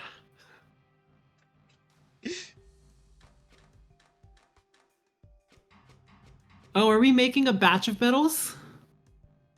This has different rate on every metal. Oh, we are making a batch of metals. Fuck yes.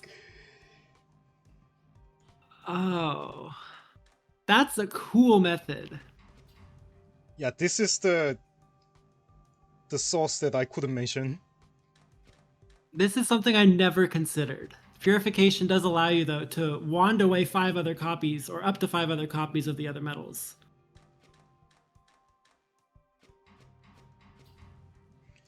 So lead comes out really fast, and gold comes out slow.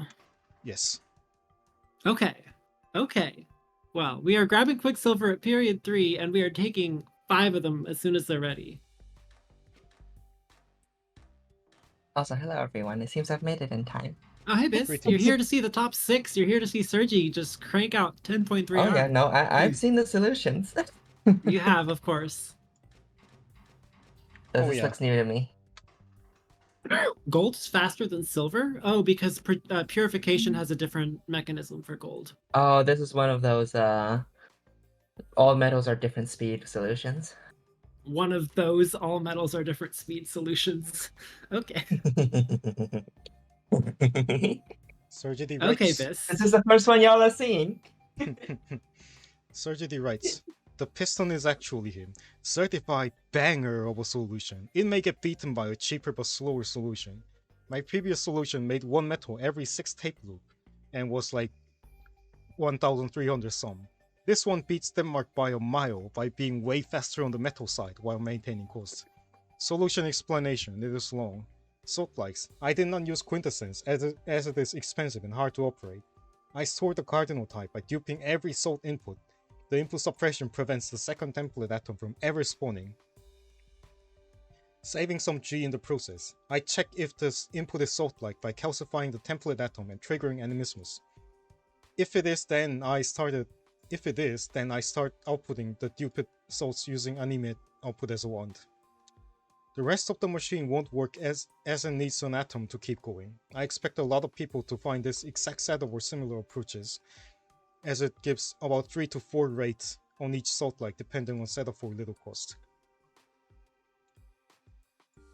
We love LCM issues. 1080 is approaching. Non-gold metals. Every 3 cycles I pull 1 metal, 1 quicksilver, for a total of 6 each per tape loop. When the rank of the metal matches the template atom, it purifies and its product is used as a wand to retrieve the remaining 5 metals. One of those metals is used to replace the lost template atom, resulting in 4 outputted metals every n tape loops, where n is 1 plus the number of quicksilver required to reach the rank of the template atom. The output arm is reused from the salt-like pipeline, saving G. The product of the purification is disposed of, so the area is finite. The main advantage of this setup is that there is almost no wasted quicksilver, and the lesser metals get outputted at reduced rates, because once the metals match the template, they automatically get outputted. The average rate of non-gold metals is tape loop multiplied by 1 plus 2 plus 3 plus 4 plus 5 divided by 4 divided by 5, which is pretty low. Tape loop is 18 for this solution. Gold, parenthesis, painful, parenthesis. Gold cannot purify, so the one trick doesn't work. This was the hardest part of the solution by a long shot. Once enough loops have passed, we want to use the template gold as a wand, because we know that all the metals have become gold. However, this means grabbing the template from the purification glyph, which results in a wrong graph for the case of the other metals. However, for every 60 tape loops, LCM of 1, 2, 3, 4, and 5, we can guarantee that for a brief moment, the only atom that would be there is the initial template atom. By delaying the gold-tipped piston by roughly 1080 cycles, we can grab the gold template atom from the purification glyph and feed it to the arm that builds the output ball. Additionally, That's since no incredible. gold purifies, the output ball can have 5 gold, which makes the rate of gold case lower than the silver case. This only solves the first output case. To keep outputting gold, we cannot grab from purification ever again, as we would grab other metal in the other cases. I use the grab conditional that only allows grabbing there the first time the piston starts running. After that, the piston grabs the one from the left of the purifier, same arm that places the first template atom, and leaves the gold in a spot where it can be grabbed by the piston. The piston rotates only once per tape loop, causing it to repeat every 6 loops, just enough time for the metals to become gold again. Since the piston rotates, the new grab will also happen above the purifier. That's why every tape loop from the atom from the purifier is briefly removed and placed again. It took me way less than I expected to come up with this solution, even though it was my first solo computation puzzle. I don't know what to expect. This looks pretty clean and has pretty deranged tech. As a fun fact, salt also works as a template atom for this solution. I am kind of blown away. This is the first thing I've seen on stream that's like, holy shit, I didn't think of that, and it's really good. Now to find out who else I mean, also same. thought of When I it. saw this is... I was... Yeah, when Definitely I saw this, confused yeah, about I why was definitely gold blown away. takes fucking forever. I had thought It takes a while to that figure out. I had thought that having different rates for different metals was like in principle you could showcase this, but it wasn't going to be viable at the top. But this is at 885 it's some. sixth That's place. pretty at the top. That's pretty at At the top. least. Yeah. Alright, next solve by Kelly Risses. Counting to 60. Yes, this is the same method. And Counting to 60. You can tell from the name. 999R. Okay. this is the fastest What's the- solve we'll ever see. We're gonna see The this first stream. and only sub 10 rate. Yes. It's 2 I- pistons. Wow. Look 2 at that. pistons and they are both him. Calirius writes, I'm assuming the cardinal side is fairly standard. Metals are projected 6 at a time, and purification is used to detect when they match the target. One of the 5 unpurified metals is then used to replace the target atom, and the remaining 4 are output. This does waste 2/6 of the metals. But I think the simplicity of initialization makes up for that. The name refers to the gold detection method, where it waits until every other metal is purified at the same time, which occurs after 60 tape loops, the LCM of 1, 2, 3, 4, 5. This feels like a pretty efficient implementation. The only significant improvements I can see are replacing the pistons with normal arms and reducing the area swept by the initialization arm, but I wasn't able to find a good geometry for these. Cost is still the dominant term, so a cheaper but slower bigger machine might beat this. But the hex arms are very convenient for pulling for variable amounts of input, and they naturally want to run at pseudo period 3. What is the tape loop? What is the tape loop of this machine? Is it also 18 like Yes. Sergi's? Joy. And then, so the machine period then is 18 times 60. Hang on I a guess sec. so, yes. So with 1440 cycles, no, 18 times 60. With 1080 cycles, it is producing, and I guess you multiply it by 10 again to get the, I'm trying to figure out why 9.99 is in there, and I'm just trying to figure out what numbers are in the numerator with I rate guess maybe when JPip says Yeah. it maybe truncates before adding. it could be. This should be the number that the parser just reads from the data, so this is the number the website spits out at you.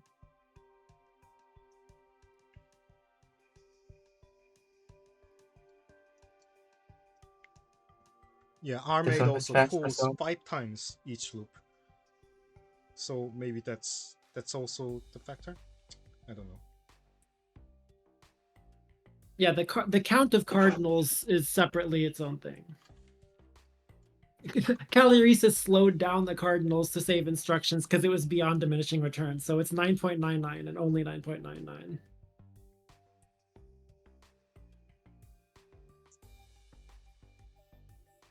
Yeah, I think we would have to do some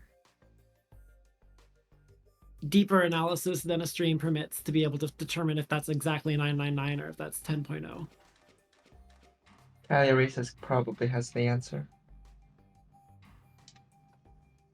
There we go. Arm 9 has just caused there to be gold. Let there be gold. Let gold be there. LGBT.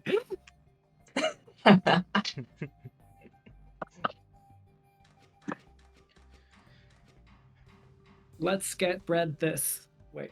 All right. So next up is by Jonjon.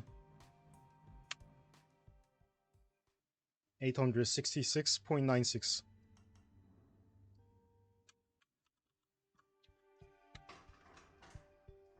The title says what he has to say, I guess. By slowing it down, it became better sum because of instructions. That seems to be a common theme. Anyways, this is the solution you guys have seen several times. It's Quicksilver registers. This is a good old wand. Yeah. But But it's so yeah. efficient. It's wands but more efficient. It's the first sub 400 gold that does this. No, Murakonda also did this approach with sub 400 gold, but hers was 385. So this is the cheapest now. This is the cheapest non-Hala Jasper solve. Have we seen solutions with Biggie's tech yet? If you're talking about the one that prevents me needing to have any wands, no. Every solution so far has had bonders. All right. We have seen solutions with Cadspin's tech. What is Catspin's tech? I haven't checked these Holding solutions in a while. holding other objects in the Quicksilver arm to block the Quicksilver from being grabbed. We've been calling that Cadspin's tech. Oh, okay. Catspin tech strikes again. Yep, once again, Cadspin's the first person shown on stream with a certain tech, so she gets her name on it. Let me check which solution that is. I have all the She solutions. can make Of- sauces, of- but can't. In her words, she Can't can't make the make burrito. burrito to put on the sauces on. Oh my god, there are so many Catspin solutions. But yeah, the different techs here, they include blocking the Quicksilver input with either bonded items or other atoms, and those have both shown up. But there's still some sauce in mine that prevents me needing literally any bonders or debonders that hasn't shown up yet. We're just spoiling that now, alright?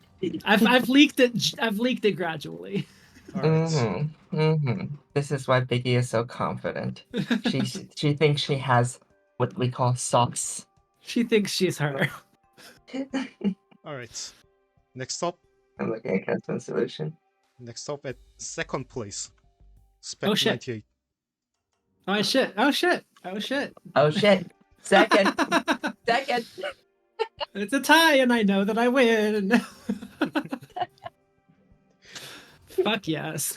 285 gold though. We're into the Oh, yeah, 200s. this is- We're in the 200s on cost. This is Catspin tech. Oh yeah, again, also minus isn't it? 90 points drop. How do we tie on sum Yeah, with a right. fractional sum? Don't ask me. But yeah, this is Catspin tech, right? This is Yep. what y'all calling it, Catspin tech? Yep. Spec 98 writes, don't really have time for the tourney this year, but I always like doing the computation puzzle. And I kinda like that it was a somewhat simpler one. I cannot really tell how I did in the metric, but at least the solve is nice to look at, which means that it could be a good sum solve. I'm excited to see what everyone else has made. Good luck in the tourney, everyone. Next part is the explanation of the solve. Feel free to skip if you want to. We have seen the texts that are featured here, so I'm going to skip it. Mm-hmm. It's really efficient implementation. Mm-hmm. Yeah. I like how arm And one has a we're little bit of a about to walk. see we're about to see a just as efficient implementation. Exactly the same efficiency with Kazian. I have to wonder though, because there's something that Kazian said that made me pretty confident that that Kazian has a hex arm on track walking while it grabs things, and that's not true. Kazian That's doesn't not have a true. walking No, hex arm. Biggie, you're the only one who knows. I'm the only walking. No, there have been other walking hex arms. Mine's the only one Uh-huh. that does everything that mine does. Mhm. So this is plus 5G from Spect and minus 5 across area and instructions with the exact same rate. Yes.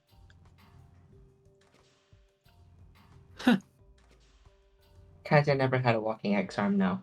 But we all have bonders and debonders, except for one.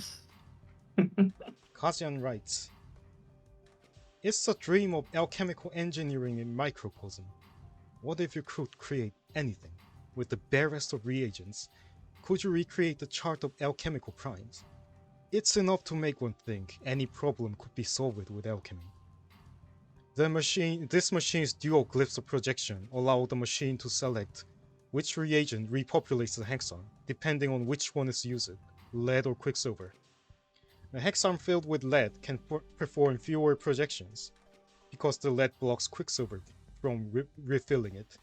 Thus, with a bit of off-by-one fiddling, I arrange it such that the template atom absorbs enough quicksilver to allow fresh lead to project into replicas of template atom. Over projection is prevented by the blocking lead. A straightforward glyph of duplication allows cardinals to output as themselves. If the template atom is not a cardinal, the salt supply is unmodified, so the glyph of animismus accepts assault. The V10 Moors have to be disposed of for safety reasons, but are also passed over a bonder and debonder to select between metal or cardinal. If the template is a metal, V10 Moors are disposed. If the template is a cardinal, gold is disposed. This machine uses a ghost grab on arm 3. One-time actions at the beginning of a tape loop are prevented from happening a second time by a useless-looking grab at the end of it.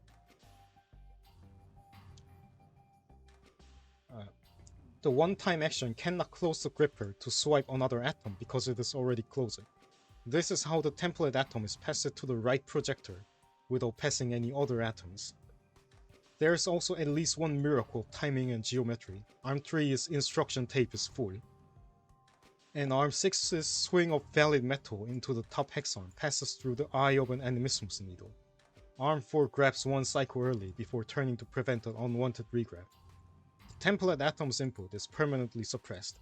An early silver atom is always disposed because animismus is never ready by then anyway, and so on and so on. I use my entire bag of tricks to save that last arm. Much of this has already been covered by now, but I believe this is the finest and the most parsimonious example of how to create an everything machine. Well, almost the finest. You can present Biggie's machine now. Alchemist Cosmos. That's in the notes. That's actually in the notes. And next up, in first place, we have Biggie. New solution 2, no notes. No bonders. This Nope. is why you don't need bonders. Here is why. So Also, Kazian's shave mattered. Yes, the last time shape mattered. I have a few other variants of this. One that's at 335G and makes more outputs per salt likes per tape loop, and one that's at 235G with only 5 arms, but has more area and instructions, so it loses out. Anyways, the interesting part of the solution is not the metals, funnily enough. It's the cardinals. Yes. This solution is input suppressing the lead from the very first time that lead is allowed to get in arm 3. Because after the walking hex arm grabs the metals, it walks past and no longer will a lead spawn. And because a lead doesn't spawn, I don't need any wands to determine whether or not I'm outputting lead or I guess metals or cardinals. It's literally just doing an animismus check, and from that point on, permanently suppressing the metal if it is a cardinal. So I don't need bonders ever in this solution. Input disposal. Mhm. Plus the walking hex arm at the top self-loads the CAD spin method. There's no other arms needed. Arm 1 and 2 projectors is enough to give the CAD spin method without any additional instructions. It's period 19 for the same reason that Fiestas was period 19. But yeah, I've worked a lot at trying to tinker with the Opus Magnum fundamentals of this, but this is new solution 2. I built it, 3 days ago, and then I never improved it. I never bothered to even retitle it because it's like, well, it's the solution I made second. My first was like 914 some, and then I made this at 738. What a drop. Oh yeah. Oh yeah. I love computation. Oh, hi, Pentapig. Now, hi, Pentapig.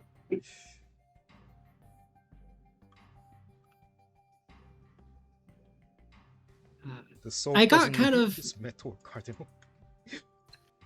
Yeah, I can share some of the other variants. I can share the 5-arm variant that's cheaper, and I can share the faster variant that makes 4 cardinals per tape It's in the loop. file, so you can probably find Biggie's oldest submitted solution. Oh, I mean, I know my oldest submitted solution was the 914, but I didn't submit the ones that were after this but had a worse sum. Mm-hmm.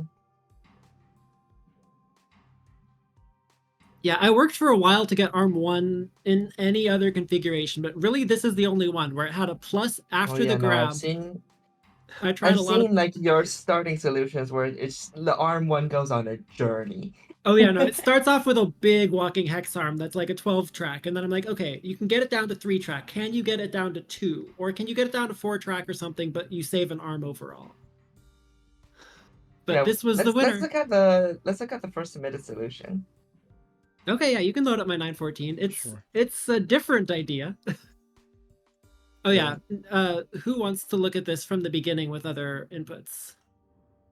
Yeah, if before we skip over to the other, we can show on. Oh yeah, from the beginning.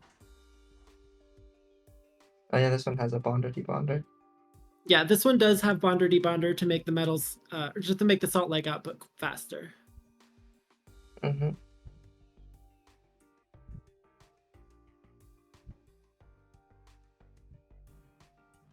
Why is there?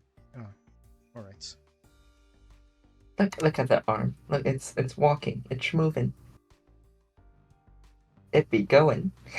It takes a little bit before it is able to like load this, and this doesn't have the input disposal tech. This one, my first solve was trying really hard to be clever with the walking hex arm. Mm-hmm. But yeah, Halojasper, you're right. No bonder and no debonder requires an arm that can place another atom as you're pulling off of a single atom input. So it is a 2 arms only option. However, for at least trackless gold, 2 arms and versus 1 piston isn't dissimilar. But you then have to be able to access glyphs like Animismus, so.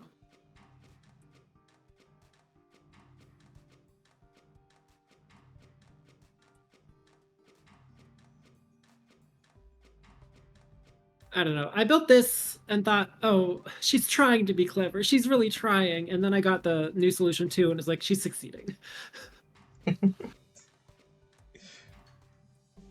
we go back to the we should solution go back. so that you can actually Go back see to the the input number loading? 1 solution to see the input, the proper input loading.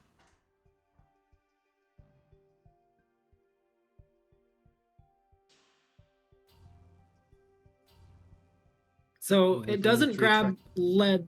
It doesn't grab lead until it has already filled everything before it with quicksilver, and then it tries to gather up all that quicksilver.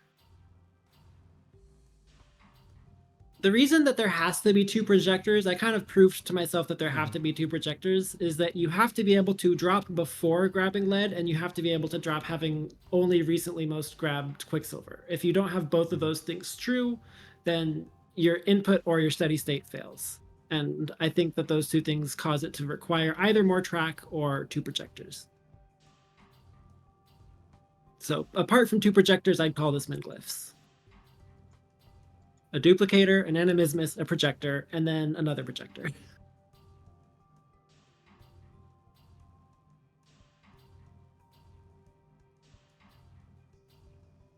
Yeah, my 5-arm cheaper solution was like 740 something.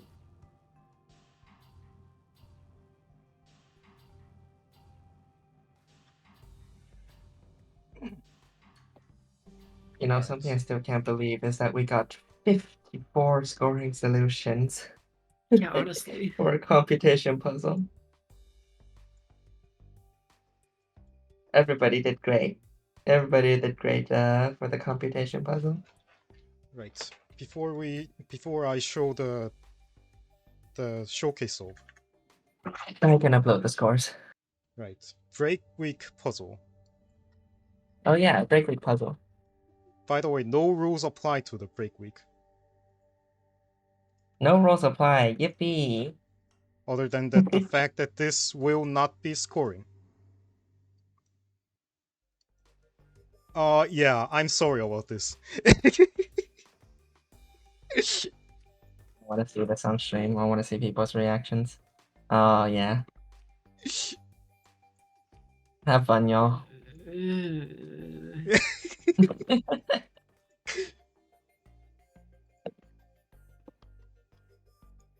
Ah, Thankfully.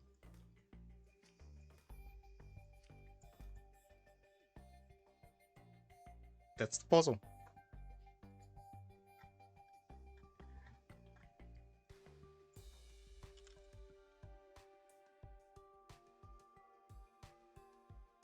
Material salvage on efficient recycling of common erroneous compounds. The puzzle is live now. I don't think I'm gonna touch this one. I think I'm going to enjoy the breather. Enjoy your break, everyone. Things I won't work with.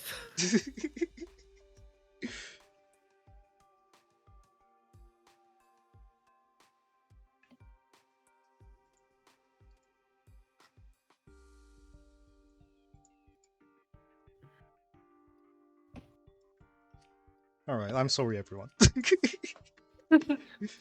But anyway. You don't sound sorry. Accent, you don't sound sorry.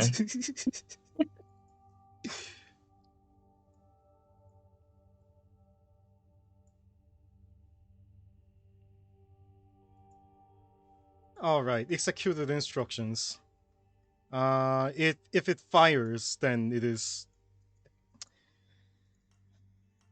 So if your soul loops, then it is your usual instructions. If your soap doesn't loop, then everything past the every instruction past the victory screen is not counted. That's the executed instruction. So that's the executed instruction metric.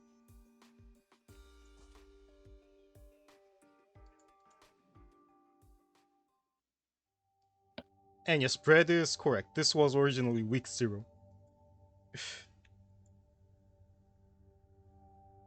And yes, we have this puzzle.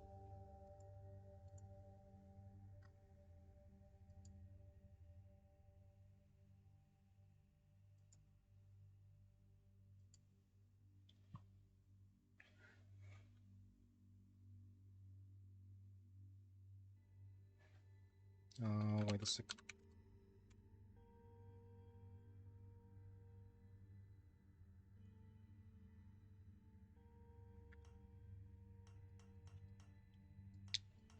And we are going to look at the showcases now.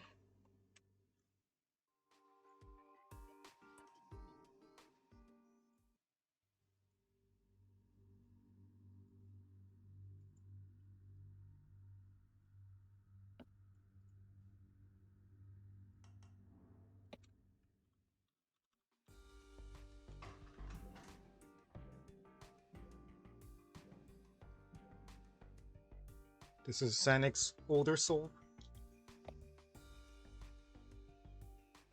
Why is it waving the gold flag? Well, Oh my goodness. I've forgotten what it's like to look at such expensive machines. This is a lot.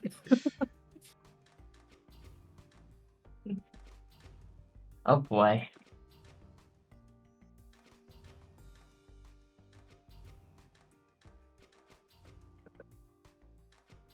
I'm waving the gold flag because this was the best I had at first, and also because I surrendered. I figured I would keep my period low in order to save on instructions when it came time to minimize R, but this may have turned out to be very expensive.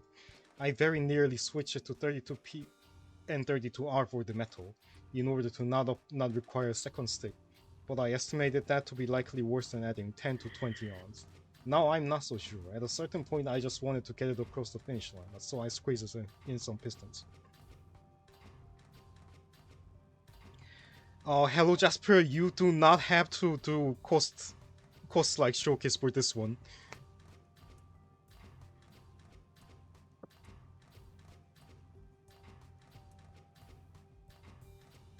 It's like it's a break week for a reason. Break weeks don't exist for Hello Jasper.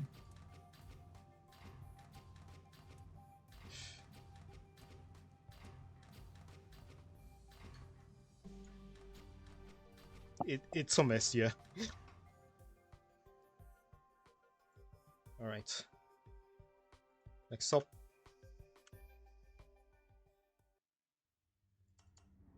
Shadow Cluster.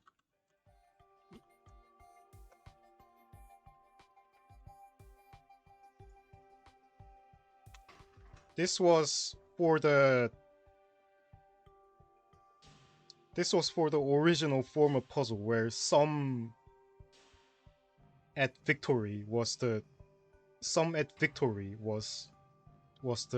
metric.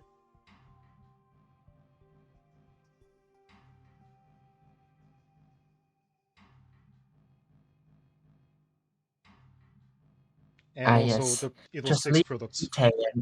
Just leave your Vitae and Moors everywhere. It'll be fine. The Wait, puzzle, what are we looking at? The puzzle is the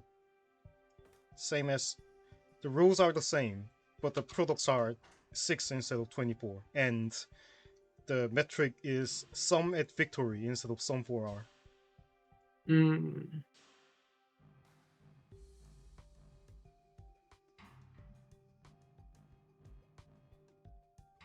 I think I like some 4R more. Same.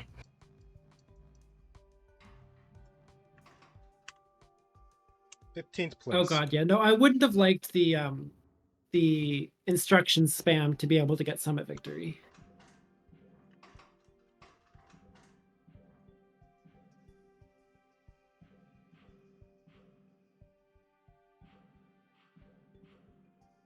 You know, I've seen a surprising amount of contestants conditionals. Those in the Discord might remember my realization that my solution contained overlap a few days before the deadline. I was able to add a few arms to get it working. It became way less visually intuitive. While it might feel odd to say this solution that breaks the rules is super clean, I still think the compact logic within is worth sharing. Mr. Rosespade writes.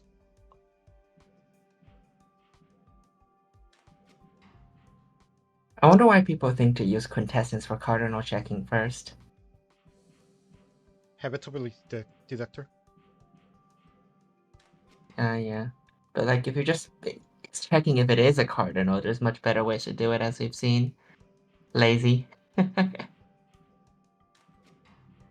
Yeah. Interestingly enough, triplex conditionals were also there to detect to like check if you know, check for cardinals.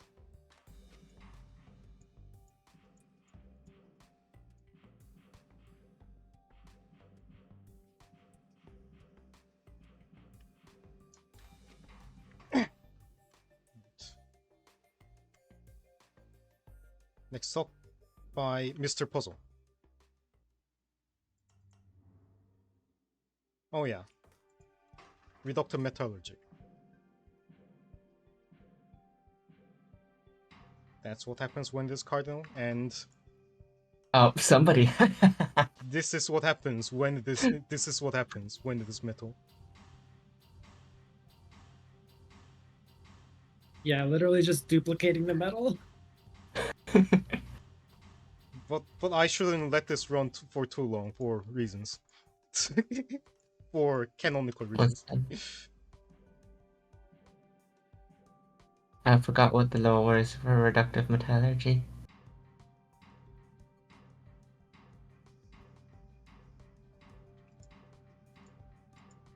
Alright, next up is Gui, who says Gooey said to Alright. skip their showcase because they didn't actually feel like it was worth showing once they saw more. right. Then the next up is another mod showcase. True Animismus and the disposal jack.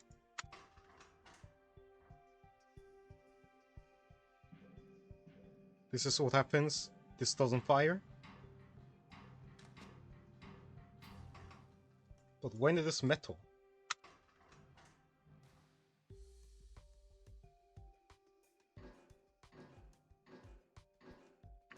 when the disposal jack isn't there, this clip turns like enemies. This clip turns salt into salt, and takes salt and outputs salt on the other side. Wait, what is? Oh, true animismus. Yeah, true animismus. Modded parts are weird. The glyph of left hand inverts an atom of animismus, but it also accepts neutral salt as part of the family of primes. The disposal jack caps up an iris of any animismus related glyph. Combining these properties, we have a straightforward salt filter. Alright. Wait, how does the true animismus glyph work again?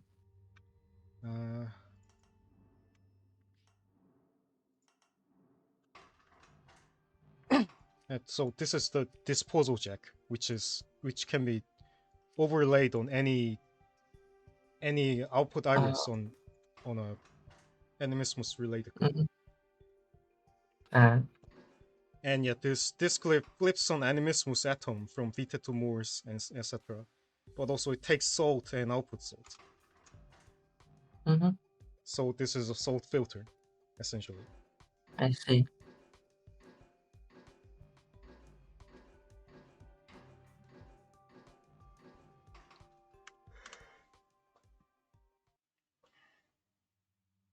Next up, Trixie Kagami Alchemy Company. This showcase exhibits the misadventures of an arm discovering the poison atom for the first time. Signed, Trixie Kagami, the Cheshire Alchemist, making silly little skits since 2025.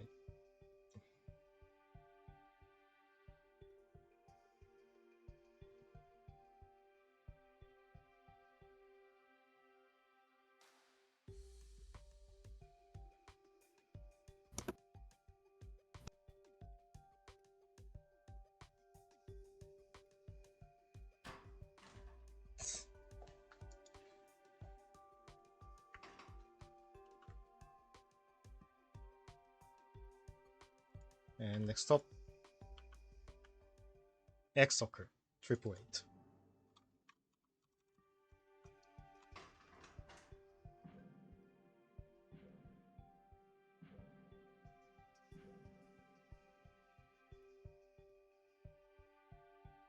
This solution outputs as fast as possible, except for one cycle, where the spinning arms pulse to grab.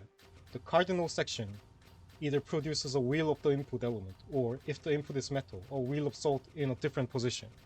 These wheels take salt grabbed from the input at rate 2 and duplicate them, or dispose of them respectively. The metal section produces two wheels. One holds a number of quicksilver, required to project lead to the input metal, and the other holds 5 minus that number. These wheels are used to transport quicksilver to the projector and disposal respectively, which is best seen with intermediary metals like iron.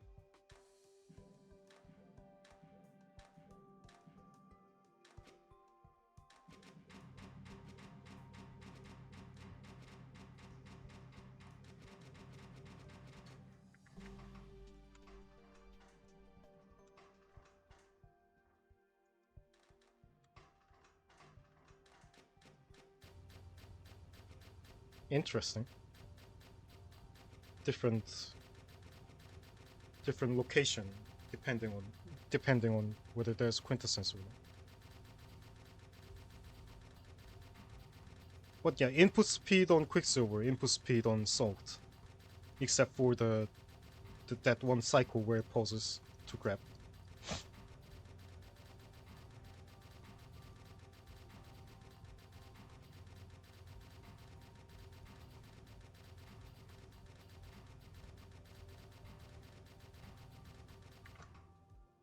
All right.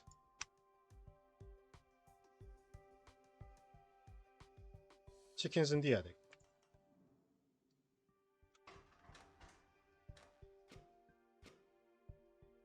Who says stupid but looks different depending on input? Give it an element and you'll get a thumbs up. Give it a metal and you'll get a snort of derision.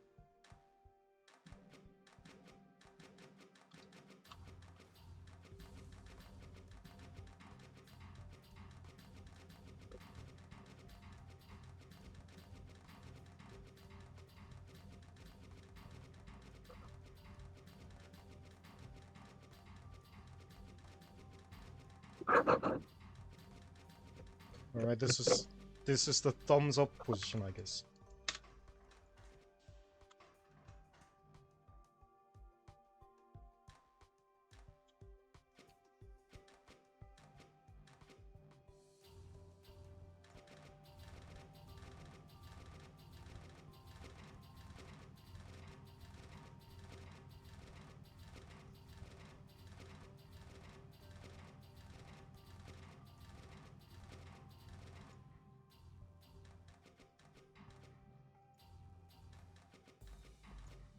And give it a metal and you'll get a snort of derision. Right. Next up is a series of course soaps from Hello Jasper. WG.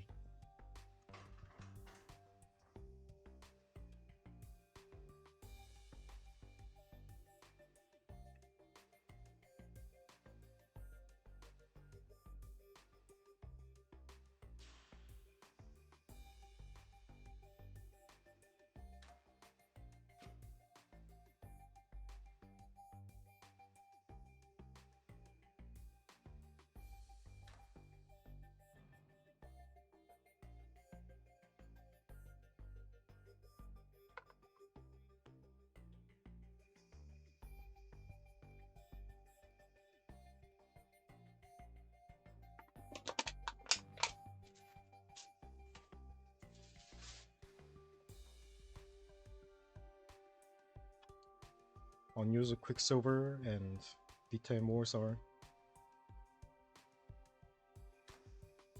bonded together in a width waste chain.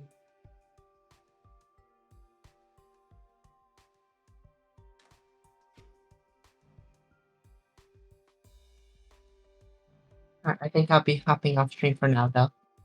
Sure. See you later. And thanks for Yeah. participating. If only for just a little bit. Hope y'all are enjoying the tournament so far. I'll be seeing y'all next week, probably. I'll see. We'll see.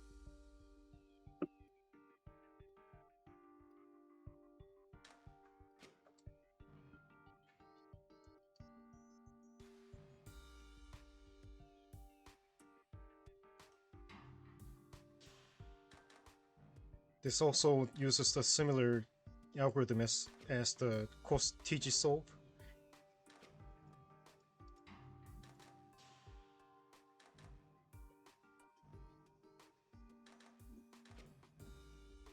Oh yeah, this is conditional with waste chain. I don't. This is impressive.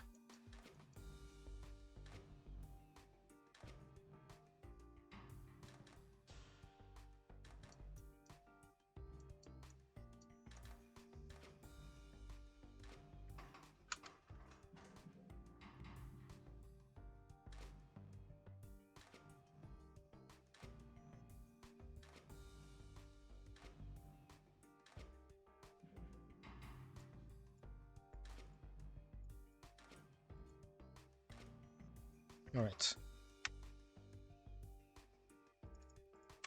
And HG.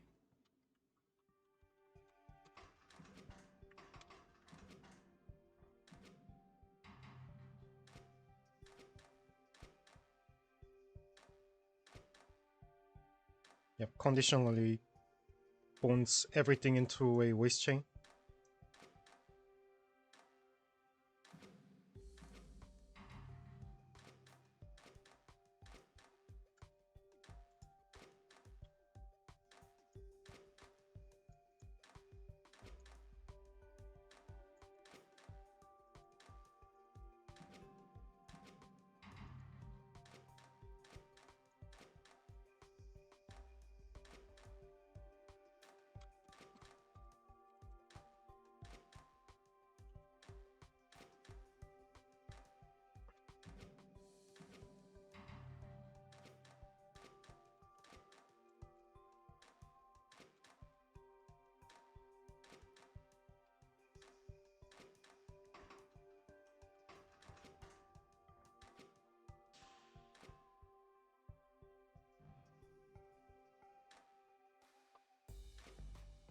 And again uses the same algorithm as the TG solve, but in 2 height.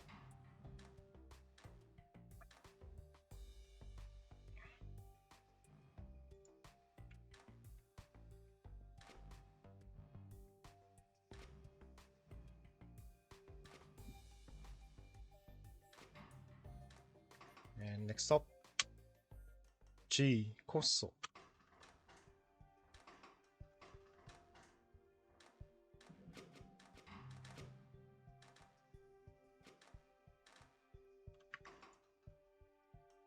Oh, this is 10G cheaper than the TG solve because you get to have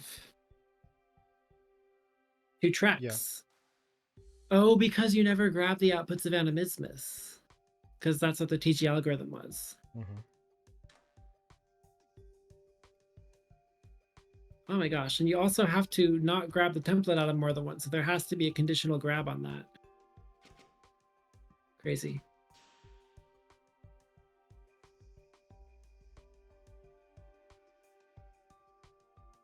This kind of makes me miss Pentapig's wheel inversion cost solve, where every single access point for the arm on track was being taken up, and then there had to be additional off-access bonder debonder. It's rare to have there be a tracked arm that still needs to do partial access on a lot of things. But this has partial access on the metal and partial access on the or zero access on the duplicator. Right.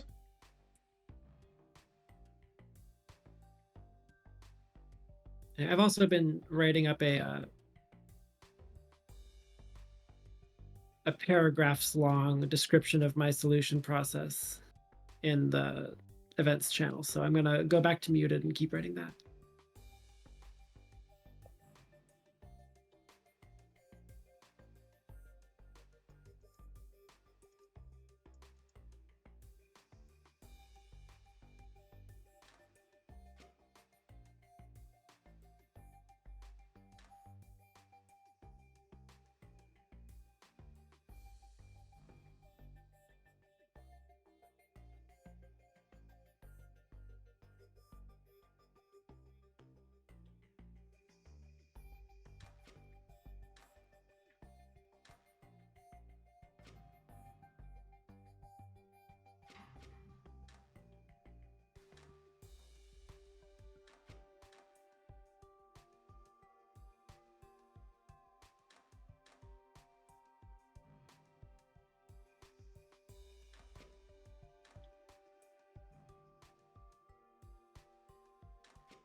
Right.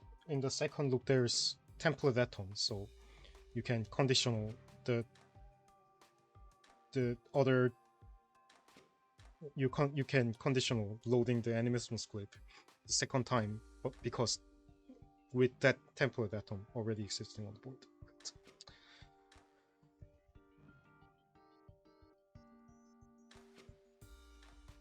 And then next up, Ceres, who also made a Bestagon soap, but this is at not the Magnum. This is not at the Min Bestagon. Bestagon 14. She says, "This was my first ever computation puzzle. As a result, a lot of notes had taken during the solve, as said solve took me multiple days to complete.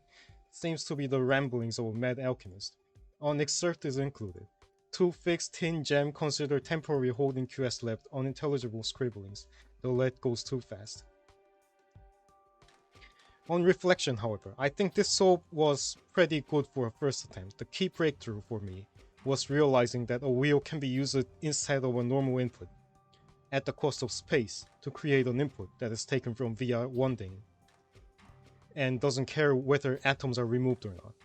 I tried very hard to make this so wasteless, but the Quicksilver loop grew too complex, due to the test and machinery for the cardinal elements being so large and central to the Bestagon. Metal management had to be packed into what space remained, and suffered somewhat as a result. Still, a solve is better than no solve. Scrap paper is stuck to the back side of the notes here. I've got it. I've showed them now. They'll all see. Then they won't call me crazy."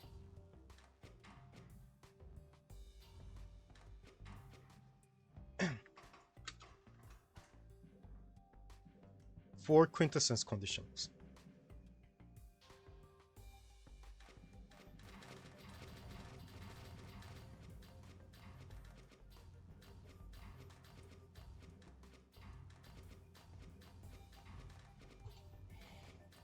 I like that how Quicksilver path makes a little loop in here.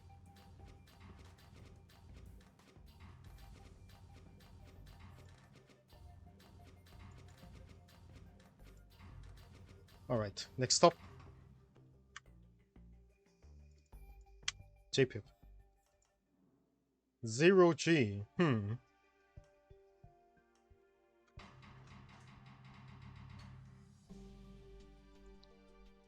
Who writes?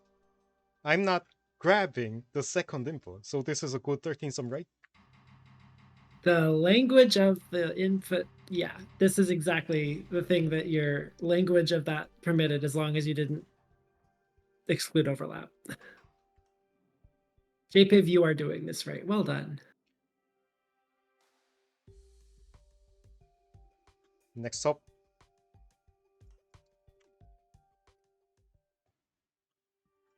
By Reinin, who says, "Someone was always going to do this."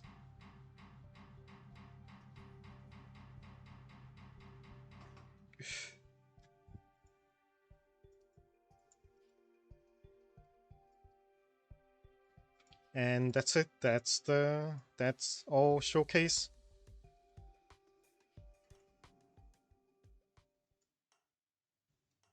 Oh yeah, good luck with this. Repurpose it.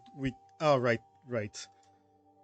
We go back to the week 2 puzzle and week 1 puzzle because I haven't shown Michira's solvers on these.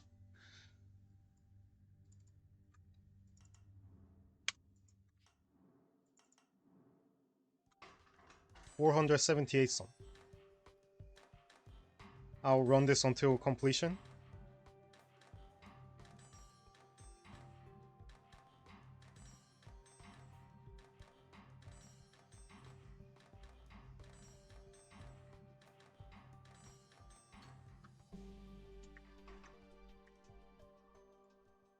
And the week 1 puzzle.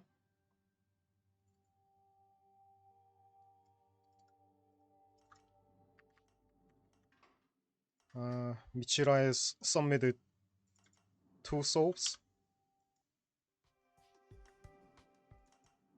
The height solve.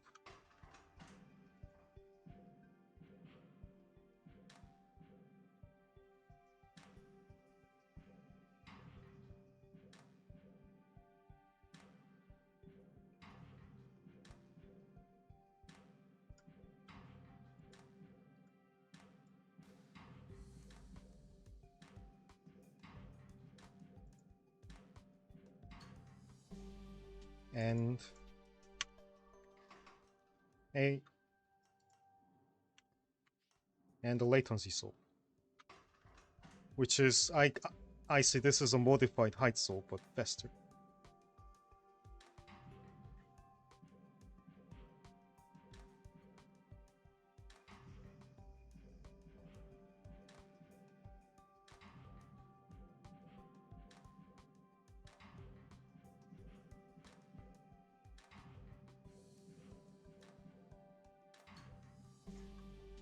Catspan, I'm going to relax the metric tool for you to submit the overlap solve. All right. Oh yeah, good luck with this puzzle and see you next time. Thank you, Haxton. See you.